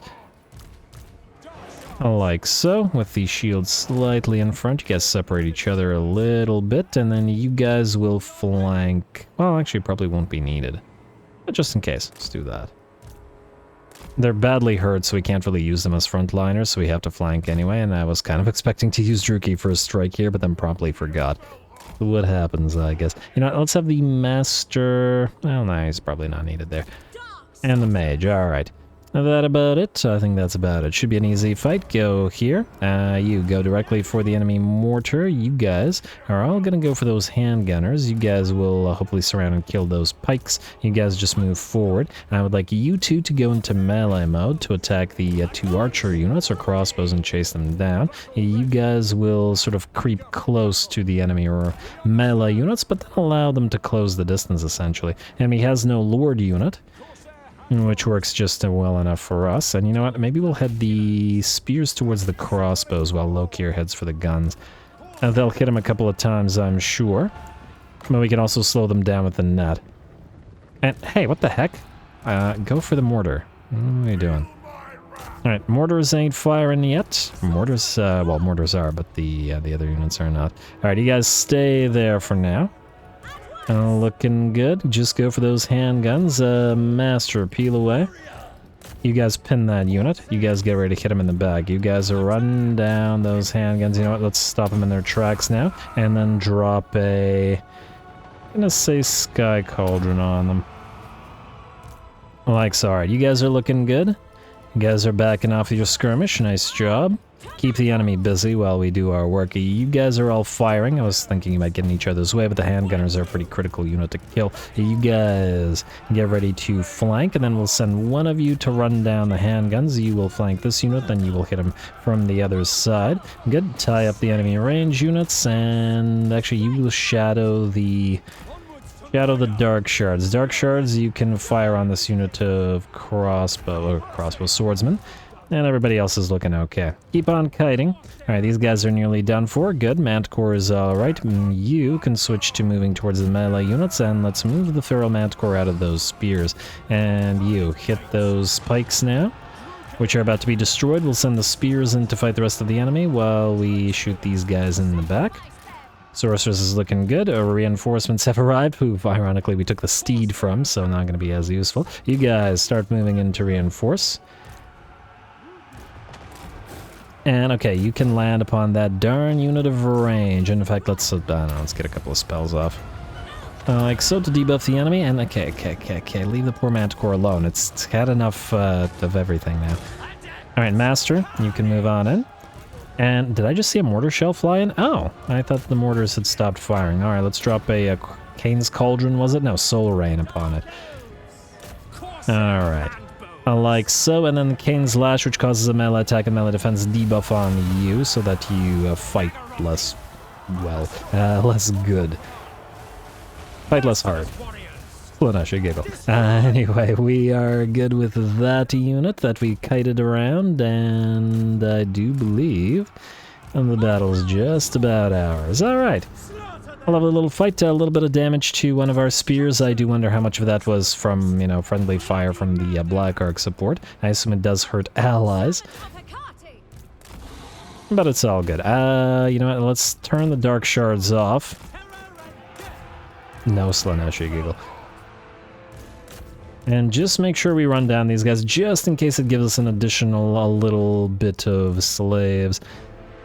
I'm not entirely sure that it does when it's a siege battle rather than a field battle, but just in case, it takes an extra 5 seconds. There we go, good enough. Lovely. Alright, 44 losses, extremely minimal, and primarily damage to one unit of Dread Spears, and... yeah, it does look like some of them killed them. Huh. But yeah, I'm willing to bet at least a decent amount. That was friendly fire by the looks of it.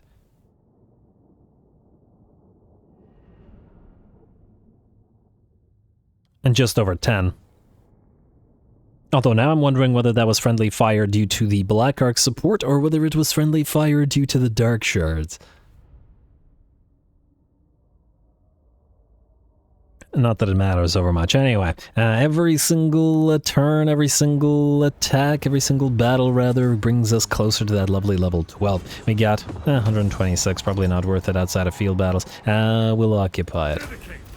Like so, in a banner of eternal flame. No, not for you, Leech. He gained 1 loyalty from that and immediately loses it, but he's not keeping that, that's for damn sure. Lokhir, you can have it. Impending defection, yeah, I know, game, I know, relax. Everything's fine. My plans must wait.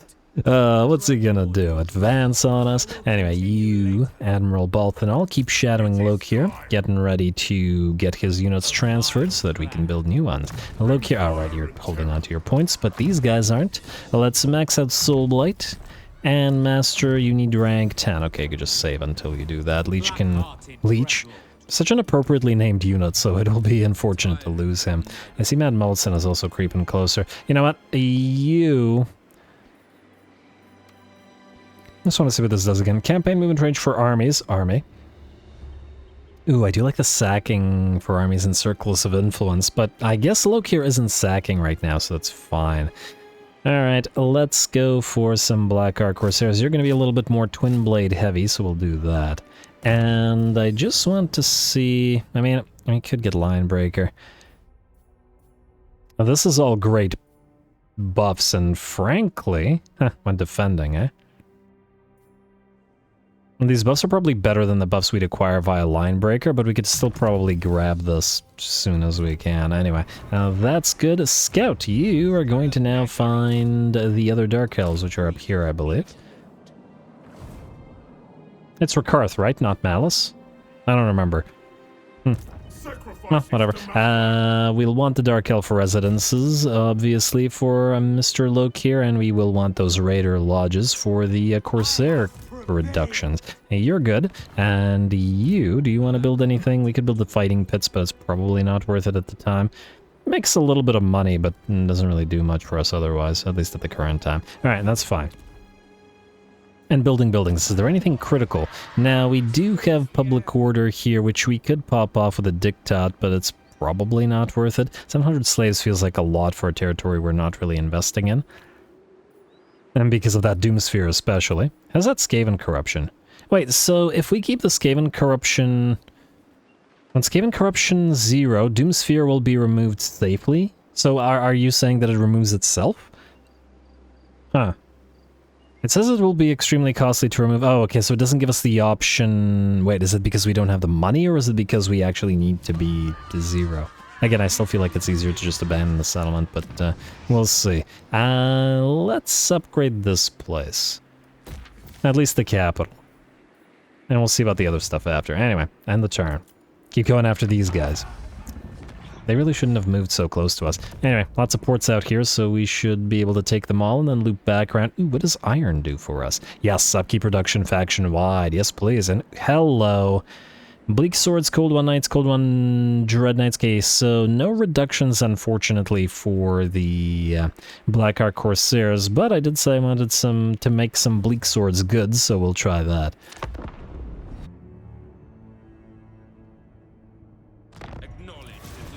Finally, he's rebelled. Took you long enough, and you're gonna immediately die, which is just fine by me. Free XP and all that. Kill.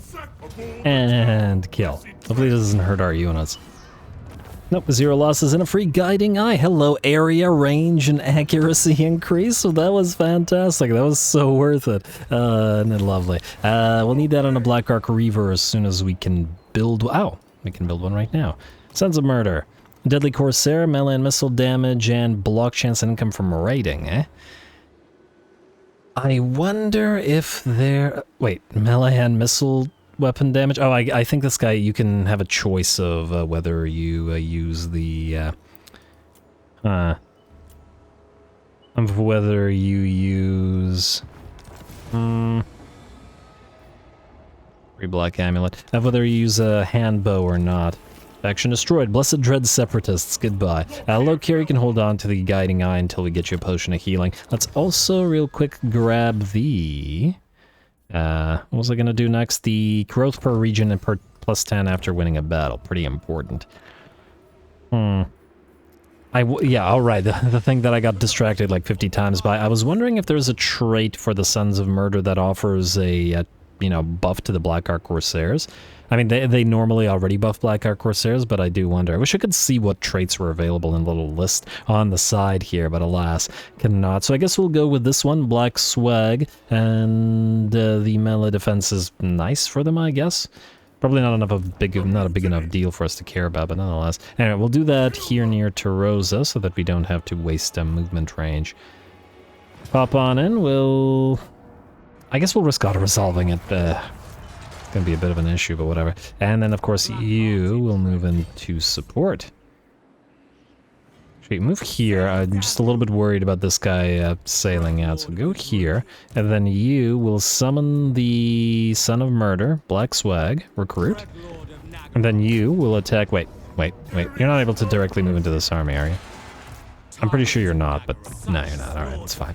I didn't expect it to be able to see the damage, and yeah, it'll hurt the melee again, and it'll hurt the unshielded dark shards, which, actually, considering the enemy range, kind of makes sense. And occupy. Alright, there we go. Hey, envoy diplomatic relations +10 with all factions. Now, I gotta remember that Dark Elves are a pretty order-centric faction. They don't want to destroy stuff. They're just very, very evil. They like civilization, evil civilization though it is. We could go for Grand Black Arc, but I think we have to forego it at least for now. Armor of Darkness, more armor and block chance, eh? Actually, I think that's pretty solid for Lokhir on Lokhir. So we'll do that. We'll trade... wait. He also has 10% missile block chance out of this, so you have 30%? It's not horrible. I wonder if we could increase it any further. We'll think about it. Anyway, just to check these guys, they should have the buffs for all Black Ark Corsairs in their army, right? Ooh, they do have Seek New Corsairs, which is good enough in and of itself. Raiders, Wait, you're telling me they don't have buffs directly for Black Ark Corsairs? Piercing weapon damage when defending, which is all fine. Tough as nails. Dreadful Gaze is good, but it's not what I was looking for. Stalker, Sea Dragon Cloak. Really? Black Ark Reavers? Maybe it is a trait then. I'm just checking everything with supreme paranoia. Yeah, there's nothing. Interesting. And somewhat shocking. And then what is your purpose? I don't really care about you just as a sort of fighter. Certainly you can provide some buffs, but Volley of Dark Arrows is kind of terrible. Strength through Spite isn't bad, but... Great Sword for some direct damage, and obviously the Seek New Corsairs is great, but I'm surprised. Alright, we'll keep an eye on the traits for these guys and see if one drops with a buff for them. It also might be that once they level, they'll get a, secondary trait via the... whatever the Names of Power variant is for the heroes rather than the lords. Anyway, that army is destroyed, you're gonna move on in. And, ooh, yes, let's get you... Inspiring Presence. And keep on growing that Black Ark. I guess we could get one of these as well. Yeah, why not? Let's get Slavehold. And then Admiral Conwovale, you sit there and let's get at least... Let's go for 3 more. Oh, they're so horrifically expensive, but... Gotta get those Black Arks doing stuff. But look at all those ports. And it's lovely. Oh! Cabreros is out here. Oh, shit, game, please. Oh, okay, we definitely have to attack the Wamphiro Cabal. They are holding so much territory that's like partial territories. But at least with Admiral here, they wouldn't be able to attack Tor Corindus without us present. So yeah, that's fine. Do we want to... Yes. We do not want to. Alright, I wanted to take a look at the public order there and... Alright, end turn.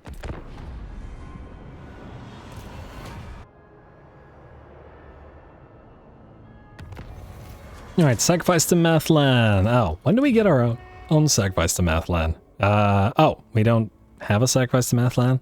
Oh, because that's the way the other Dark Elves get Black Arcs, and we get them in a different way. Anyway, head to Gloomrack Coast, please. Is this where we will find... There we go, the 1,000 Maws. You also don't want to be friends. Okay. Seducers of Slaanesh nearby.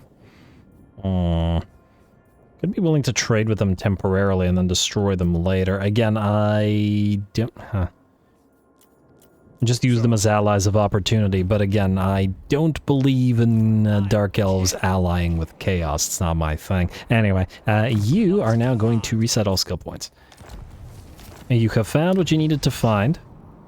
And then you will go through the sea lane, and I don't remember if Malice is in... As in if he's still in, but if he is, he was here, so we'll go over there and just double check. Anyway, and Lokhir. You are not able to reach Magritte, alright. are you able to ambush stance? Whoa, whoa, whoa, whoa. Go to ambush stance. Right there. Let's see if we can force that army into a nice little ambush. Oh, these guys provide increased mobility. Okay, so we should have at least one, because it's a useful thing to have. And like I've said before, it's useful to have one of every hero in a main army. The reason for this being that Mentor will come into effect, and your main army is the one that will level up to 50, and thus that is the army that will be transferring all the types of XP, and it's good for every single hero type to be present in order to do that. You know, as much as possible. Anyway, you are going to go here close to Tarosa, but just, you know, far enough away from Andreas Zintler here. Like so. And you can't build anything of consequence. Alright, Admiral. We need to invest more money into building new stuff. Does this reduce recruitment costs? It does not. Does anything reduce recruitment costs? Out of curiosity. We'll want those Shrines of Cain eventually. I believe not. This will increase recruit rank, and ooh. Clan Scab is near. What are you doing out here? You make me nervous, Scab. You're at war with Magritta, but I don't think you're gonna go out there. I could do a defensive alliance with them, but I'm a little bit worried about them fighting these guys. On the other hand, it'll mean eventually Skaven units. Isn't the worst idea in the world. Yeah, I'm gonna hold off on this, because I'd rather them not have this territory right beside ours. It's kind of annoying if it happens. Anyway, you are rank 9. Getting there, buddy, getting there. What does Sycophantic Schemer do? Income from slaves plus 10 local province does nothing for us, at least in its current state. And just try out that ambush. Alright, I forgot about the Nakari thing. Alright, you know what? Yeah, let's do an alliance of opportunity, and then maybe I'll put it to a vote as to whether we wipe him out or keep him there. I mean, he's going to be holding territory that's ports. And again, it just bothers me to get Dark Elves mixed up with chaos like this. I'm still kind of inclined to wipe him out. But anyway, I'll have opportunity. We'll betray him later. Probably. Or I'll hold a vote.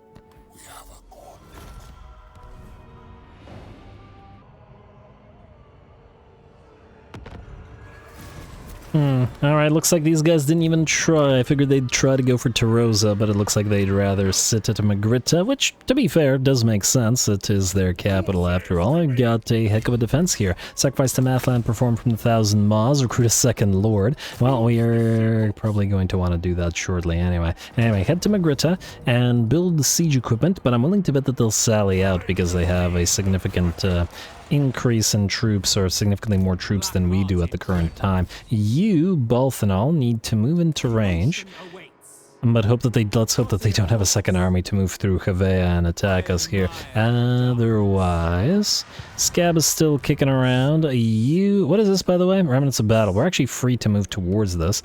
How many more turns until we can redeclare war? 6 turns. Okay, so it's unlikely that they'll immediately try to sink the Black Ark. I think rather than recruit this turn, we'll move you towards this.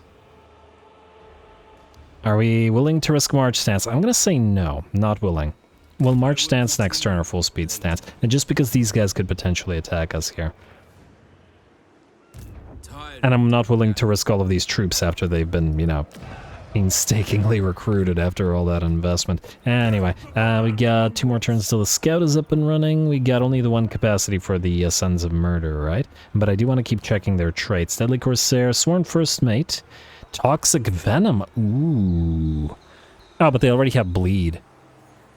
Do we have any other sources of bleed? Do these guys have bleed on them? They do not. Alright, well, bleed is similarly good, so not a big enough deal. I thought that they had no contact effect, and thus Toxic Venom would be a, you know, significantly good pick. You can get Line Breaker now. Oh, you can actually go into Dread Expansion and still recruit, can't you? Make it less likely that you get sunk.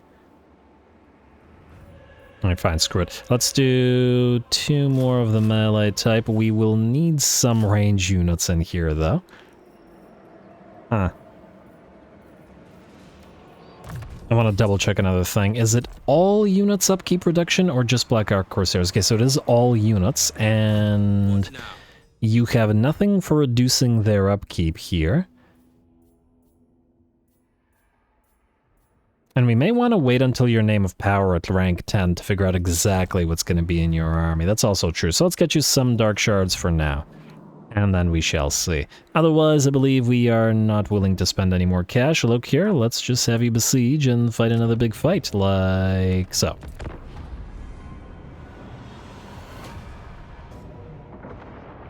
Alright, there we go. Unsurprisingly, they will sally out. They've got a concerning amount of crossbows and handgunners. Our Blackheart Corsairs, despite the Sea Dragon cloak in their armor, will still be vulnerable towards this, especially from the armor piercing from the handgunners, but nonetheless, I'm sure we can do it. Go.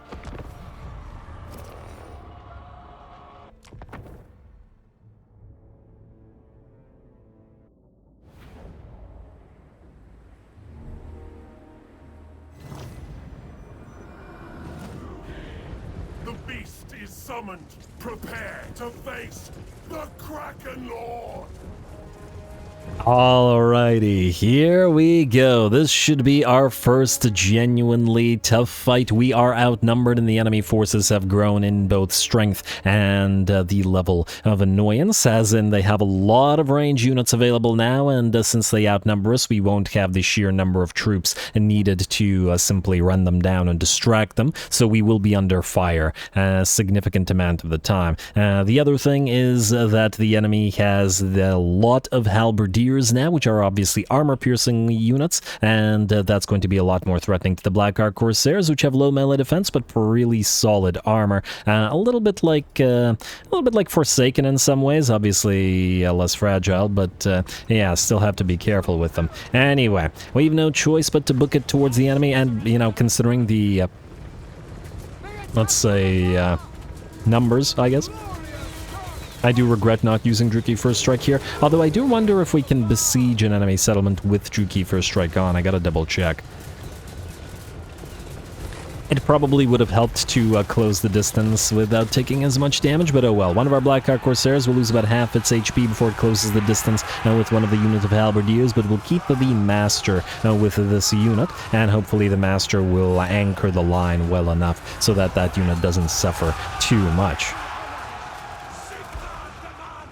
Though still misery for all, of course. Anyway, oh, Malekith. Anyway, we're going to start with a little bit of Blackheart support where the enemy is concentrated. Going to drop a big old, I don't remember the name of the ability, but Comet of Cassandora equivalent. Obviously, it doesn't do as much damage in its base form, and it will clip our own unit a little bit. And looks like our first unit of Blackheart Corsairs is routing, which ain't so great. But oh well. On the bright side, with bigger battles means we should be able to activate Murderous Prowess earlier, and thus actually get more use out of it. Again, until we get the techs and the ability to pop it off early in battles. Over on the left flank, we have concentrated all three of our units of Dark Shards. Why here, you might be wondering? Because once these units are destroyed, we will want the Dark Shards to climb the hill and fire down at the enemy below to make use of the elevation advantage. Otherwise, though, we have kept 3 units of Blackheart Corsairs here, partly to deal with the spears and halberds that are out here to allow the Dark Shards to go through, but also partly to go over the hills and towards the enemy crossbows that are firing away at us. As you can see, once again, due to the fact that we're outnumbered, we have 1, 2, 3, 4, 5, 6, 7, 8, 9 units of range, crossbows and handguns firing away at us, which is dishing out significantly more damage than we've been able to deal with previously. Or have had to deal with previously. Pistoliers, surprisingly, will charge on into the melee, but they have a pretty bad time, even against the already heavily damaged Blackheart Corsairs, which have routed and rallied, returning to the fray to cut a few Pistoliers down. Still, sometimes it is smart to send Pistoliers into the fray. I do love the unit myself, and I use them a lot in the Karl Franz campaign. Almost like a ranged free company sort of unit, being a pistol unit.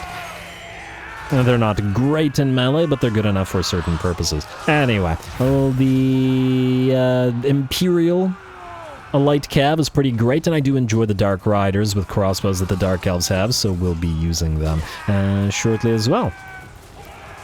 especially considering they're not super expensive. So anyway, looks like the bounce power is nearly 50-50, still slightly in the enemy's favor, but it looks like their melee line is at least at last collapsing. We have taken position with one of our dark shards on top of the hill to fire down at the enemy, and are dropping our second round of Black Ark support. Looks like the enemy mortars and this enemy unit of halberdiers took the brunt of that. It was really the mortars that we wanted, but the halberdiers were a decent option as well. And it looks like they shattered upon taking hits from Lokhir's red blades and Black Ark as well. It looks like the enemy's got 3 units of crossbows running away, and we can see that they're running away together. This is skirmish mode, and it's one of the issues with skirmish mode. Your range units like to all run together in a blob in sort of the same direction, rather than automatically attempt to spread out, which, you know, would seem to be the more tactically sound option. And unfortunately for the AI is just as susceptible to that annoyance as the player is, and thus all 4 of those units were not firing, with only 1 of our units running at them. And with that, it looks like the battle comes to a close. A relatively quick one, 4 minutes. I mean, compared to some other campaigns in the late game, we've had like 5-minute brawls, full brawls, 10-minute full battle brawls, etc., etc., in Empire and in the Skaven campaign. But obviously it's going to change as units get stronger, as we get techs, as the AI get techs, as we get more elite troops, etc., etc., etc. So we'll get longer battles later on. Besides, about 3 minutes is generally the standard for vanilla, so it's still longer than vanilla, which is one of the things I really like about SFO. Anyway, a really nice fight. Heavy damage to all of our units, our poor little Manticore especially, but we live to plunder another day.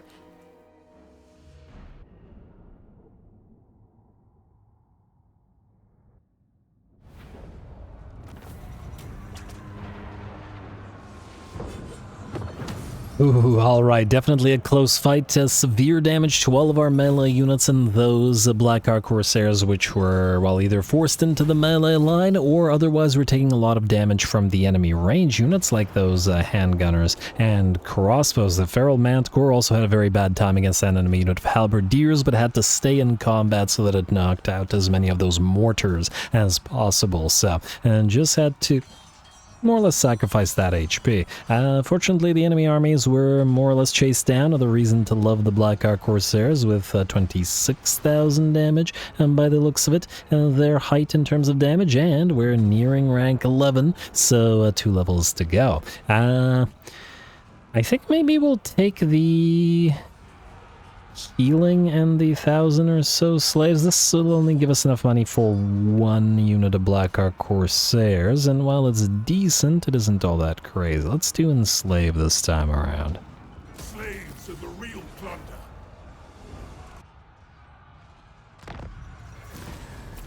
Hey, and we got a Black Dragon Egg out of it. Very nice. Recruit the following type of unit: melee infantry. Oh, recruitment cost reduction. Ooh, wait, this is very good. Wait, we can combine that with pumping out a full stack for Admiral Balthanol here. Alright, let's see if we can do this. First of all, Black Dragon Egg, I guess we'll go to Lokhir to buff him up further, but then we'll need to give the Guiding Eye to... I'm gonna say the Sorceress for now. She's more likely to be in range of all the range units, at least while the Black Ark Reaver is close. Dreadful Gaze does what again? If an enemy is not a Lord or Hero, it's a 100-meter range, which is actually fairly solid, reducing enemy accuracy and reload skill. And we'll probably choose between Greatsword and Sword and Handbow later on. And it's basically a choice between personal damage or volley of dark arrows, which, again, as I recall, I didn't really care for last time I used it. But anyway, we'll take Dreadful Gaze for now. And we'll probably want to move through Plunder Troves reasonably quickly to get Strength through Spite as well. Master, you're still holding on to those points. Sorceress, you are not. Let's grab you. Let's actually get Word of Hecate. I don't remember whether the spell resistance works for the Forbidden Rod. the damage to self, but I'm just going to hope that it does. Generally speaking, I'm pretty sure that it does, but anyway. Crows of Cain, Dark Steed for Delzus, Seafarer for Admiral Balthanal, go figure, and the Red Blades unlocked for Mr. Lokhir. We will not be taking this quest yet because we're busy, though we will probably take it relatively soon, just out of curiosity. Wait, capture and occupy the following settlement, Black... Are you kidding me? Wow. That is... okay, well, we're not doing this for a while. Really? All this is gonna take like 30 turns just to travel there. Okay, well, hopefully we can confederate one of the other Dark Elven factions and have them do that for us, because good lord. Anyway. We will overcome, hopefully. Also, we're at 4.5k slaves now, which gives us minus 20% construction cost. I don't remember what the max is, so we'll just keep racking them up for the construction cost. If you were wondering why I wasn't building the buildings that allow you to... which place aren't we supposed to upgrade? Belmoss? Okay, let's upgrade to Rosa and Dubrique. But anyway, if you're wondering why I was not building any of the money buildings, that's the reason why. Because they use up the slaves to make money. Minus 35 per turn, which ain't great. Well, minus 17 when it's reduced. But anyway, my point is... we want to max this out to maximize the construction cost reduction before anything else. Anyway, if we could just get Lokhir his max... oh, wait, I forget. Are you able to block it? No, you're not. I didn't mean to click you. Now the game's going to freak out and lag again. Okay, there you go. There's also potentially an army that could attack us. Alright, fine. Just take Magritta. Oh, you're going to run away. Good for you. I didn't even know there were any units left, or a lord left, certainly, and then auto-resolve this. Hopefully it doesn't severely damage the Feral Manticore. That did a little bit, but not severely. And then we'll occupy the place. Like so, which means I do believe we can recruit another Black... huh? We should be able to recruit another Black Ark, no? Maybe next turn, because it's a main settlement, and that's how we get those, but anyway. You can keep the halls of mustering here, I guess, and ooh, we can build another master. Maybe another perfectionist? Yeah, why not? Let's go for another perfectionist, and we'll pop him into Admiral Balthanal's army. Mostly because it's going to take too long to get to Conwovale, and admittedly he can get his own. Anyway, speaking of Conwovale, go into March Stance, quickly grab the remnants of battle and get the heck out of there. We could just find a Skull Reef. That'll be just swell. Grab Hall of True Silver. Heavy iron, very nice, and a little bit of cash. I see no other islands here, but, well, there's also all of this. But anyway, for now you're just going to back off until you're ready with a more or less full stack, or at least close to it. Otherwise, do you need to build anything? Oh, I guess we're just going to wait on the regular Black Ark, aren't we? So just kind of sit there for now. We could get torture posts, but probably not worth the expenditure at the time. I could also get the Bolt Fiends, which are pretty darn solid because they provide the shield breaker trade, but I think we'll do that once we trade the Black Ark Corsairs over. Save the quest for the recruitment of melee infantry units, hopefully for the same time we get rank 12. And then get a massive reduction, immediately be able to pump those units out. In fact, we should probably save our money until we can do that, because it'll enable Admiral Balthanal to move and act alone, while the next Black Ark will follow Lokhir. That's the plan anyway, let's end the turn. Alright, Scout Master ready to go, and oh, that's why we had the extra capacity, didn't we? So, I want to take a look at those Sons of Murder again. Missile resistance, attrition, sworn first mate. Okay, so nothing interesting there. Scout, you will now go this way. And, it would be fast to go around like this. Yeah, but then you could come into contact with an island. You know what, I don't like that. Go this way. Let's send you to Malice to find him and raid the following region, Almeria. Okay. Okay, so how do we want to do this? Is this you? Can you blockade this, or are you at... Why is it... I think blockade may be kind of broken in Old World. It seems to not be working very well. I'm a little bit concerned about that, because it might mean that we might not be able to make use of the Black Arks in the way that we want.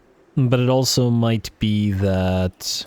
I'm not sure. We might be needing to be really close to the settlement before we do. The problem is we can't do that right now. So, you're gonna move into Havea. And... that'd actually be more worth it. Ooh! Nargul the Wamphiro is probably... Okay, you know what? I'll just auto-resolve this real quick. And... occupy it. This is the lord of this faction. If Nargul stays here, it might warrant... Wait, how many turns? 4 turns. Ah, damn. Alright, but maybe keep an eye on this guy. It might warrant us attacking him, and then moving through Almeria and then immediately into Cabreros. I would imagine that Kinomovale should be able to defend Torcarindus. These guys are not yet at war, which means we can still occupy their or take their territories for ourselves. You stay here at least for now. We're saving money for more recruitment reductions, so that's fine. Lokhir is fine. Valanduil. Tempted to pop the second master into Lokhir's army, just because it'll rack up a lot of XP as it goes. I don't really need the Dread Spears here, but they are a nice sacrificial shielded unit that we could send at the enemy until we're ready. Alright, you. Go here. Can you click this guy here? Let's find out. Yes, you can. Okay, so take the... I don't know, take one of the Dark Shards. And they're not really needed in this army at the end of the day. And then you can pop into Lokhir's army. It's gonna bother me that the black... Okay, whatever. We'll deal with it after. I'm gonna do this. Then we're gonna go to Magritta and we're gonna summon a lord who we're going to have raid Almeria next turn before we attack it to complete the quest. Almeria. Yes. We will want to... Lure of the Pale Queen. Hex cannot move for 15 seconds. Oh, that's not bad. What else do we have here? Missile resistance, malicious raider, missile damage, and weapon strength when attacking. Also solid. Tormentor sword, decent. Mana attack one for harpies. Again, that's a decent sort of thing to have for follower army. I'm almost tempted to get one of these guys right now, and just have them follow around, especially since we have the Crows of Cain, or whatever the army is called. You know what, I kind of like that idea. And it'll give us an early Beastmaster. Although, decent likelihood that the name of power that he gets won't have anything to do with harpies, and it'll be unfortunate, but whatever. Let's do this. And then you start at 3 loyalty, which ain't much, but, well, if he rebels, then we'll just kill all the harpies. So what can you do? Anyway, you can dread expansion, and nearly there. And then, maybe get Root Marcher. Well, actually, no, you're probably going to want Linebreaker. You're going to have a bunch of Black Ark Corsairs shortly. You are rank 11 and otherwise good. You're waiting for the upgrade. Wait, you're not waiting for this. You're waiting for this. Expanded quarters, so we need 6. So we don't want to get anything until we have that. And that includes the Black Ark support, so just wait. Minus, okay, the growth is already coming in. Good. And I believe we're good to go to end the turn. We're saving the money for recruitment, so end turn. Alrighty, and I was wondering whether Nargul would move here. Oh, I wonder if you're going to attack us immediately. Well, if you die, you die. Good luck. Raid this territory. And Lokhir, you... Oh, actually, if you go into March stance... I wanted to channel, but you should make this lord safe. Beautiful. And then Mr. Admiral Balthanol, you're gonna move right here. Fantastic. Now we've come up against a Nakari and its territories.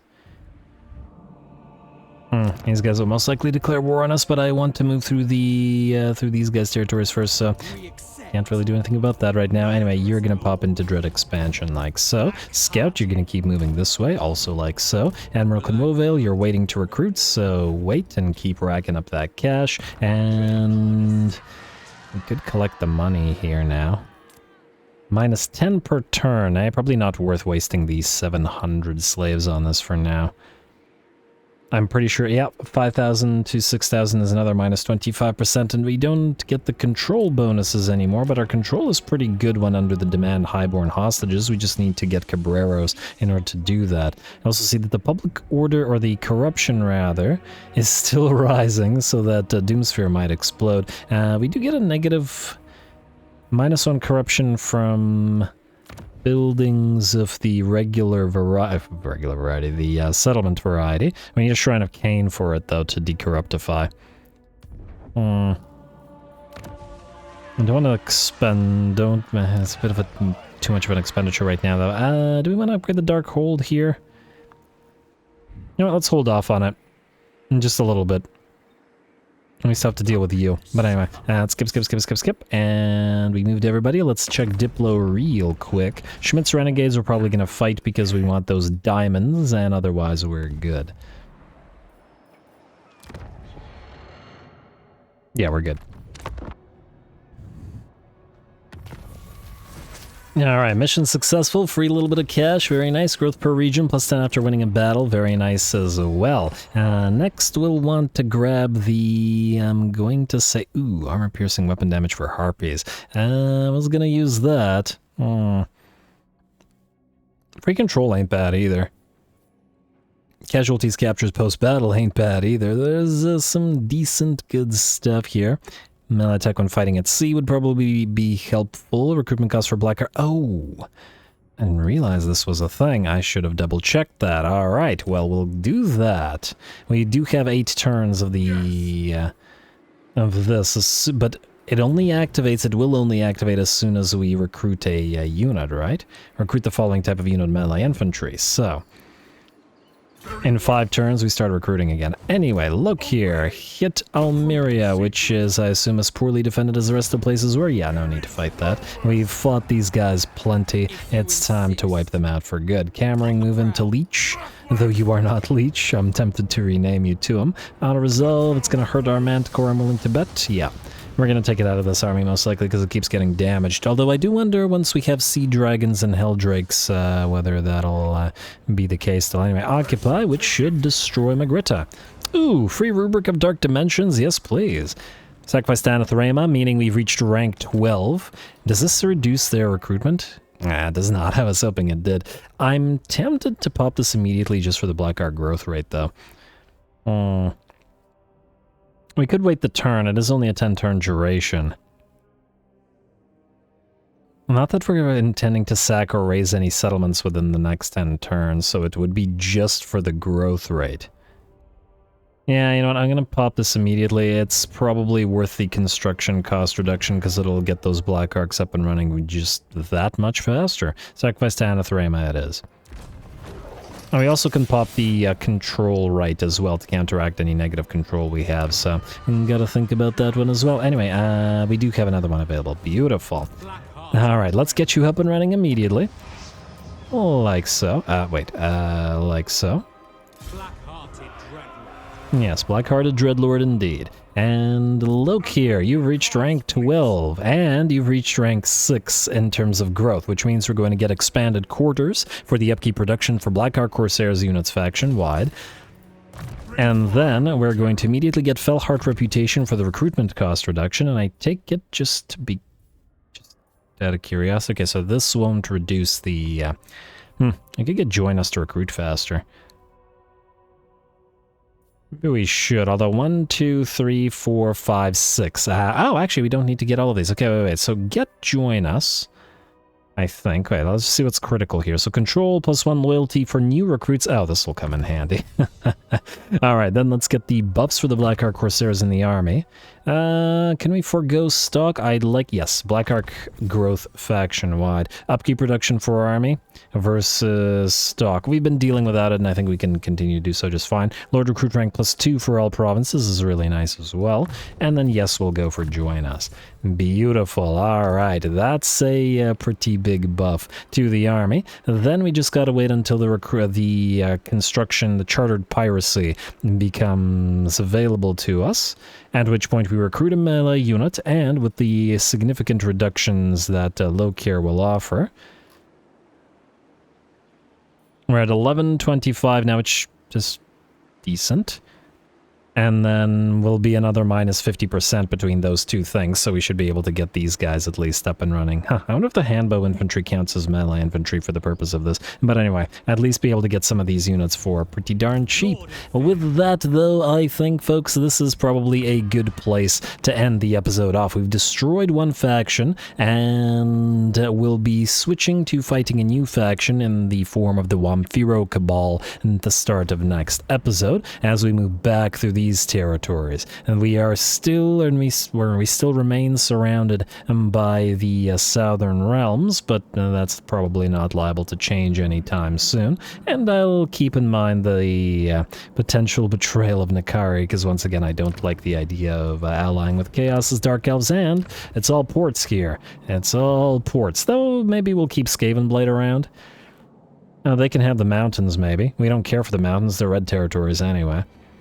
But the ports belong to us, and Nakari holds ports. Anyway, more Dark Elves to come, / Blessed Dread to come, so stay tuned for Powered Up Lokhir. And next episode, don't forget to leave those likes and comments below. All glory to the algorithm, and thanks for watching.